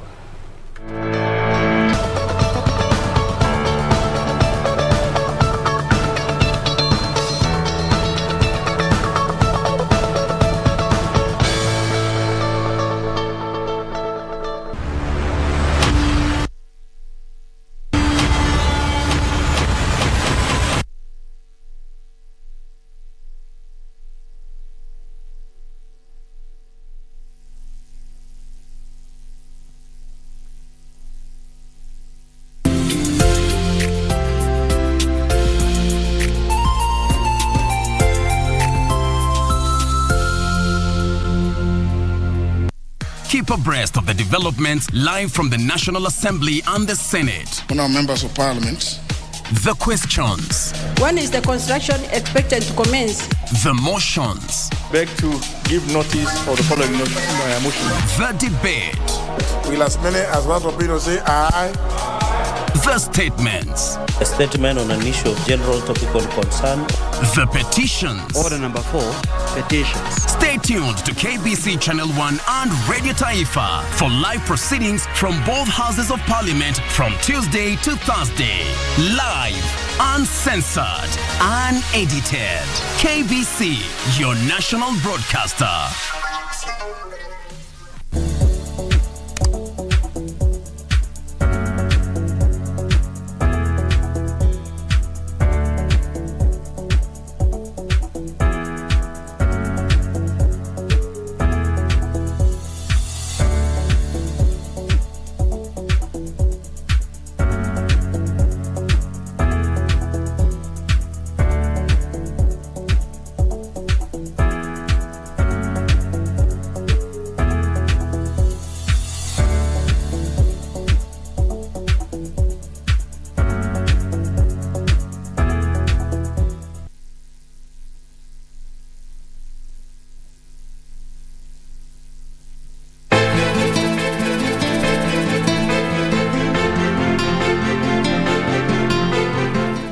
wewe ni mzazi ndio? Uingie utoke utakavyo.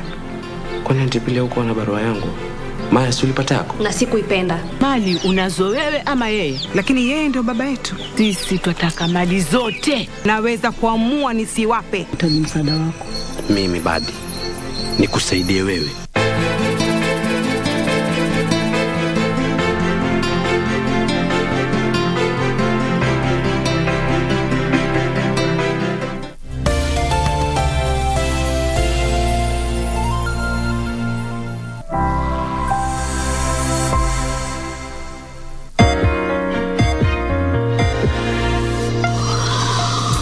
Hii ni Mitikasi leo, makala kutoka BBC yaliyomo. Mefsin Tesiu ateuliwa kama afisa mkuu mtendaji wa shirika la ndege la Ethiopia kufuatia kujiuzulu kwa Tewolde Gebremariam. Baadaye Umoja wa Ulaya na Marekani watie saini mkataba mkubwa wa gesi ili kuepuka kutegemea taifa la Urusi. Kisha tunaangazia changamoto za kifedha zinazowakabili wafanyabiashara wadogo Afrika. Mubashara kutoka Nairobi, Kenya, usibanduke.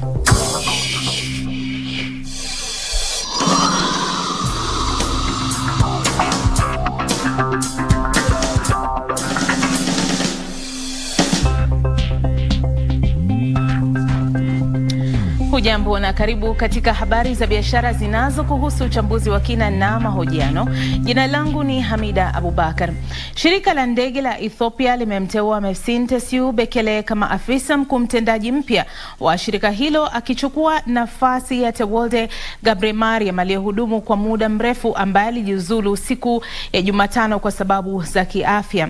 Chini ya uongozi wake, Gebremariam amesifiwa kulifanya shirika hilo kupiga hatua kubwa muhimu za kimaendeleo. Mwaka 2019 sekta ya ndege ilichangia dola bilioni 4.2 katika pato la taifa la Ethiopia. Licha mafanikio hayo, ripoti kutoka chama cha muungano wa ndege Afrika kimesema janga la COVID-19 liliathiri sana sekta ya usafiri wa anga barani Afrika mwaka 2021 na kusababisha hasara ya dola bilioni 8.6, huku muungano wa kimataifa wa usafiri wa anga IATA ukitabiri hasara ya takriban dola bilioni 4.9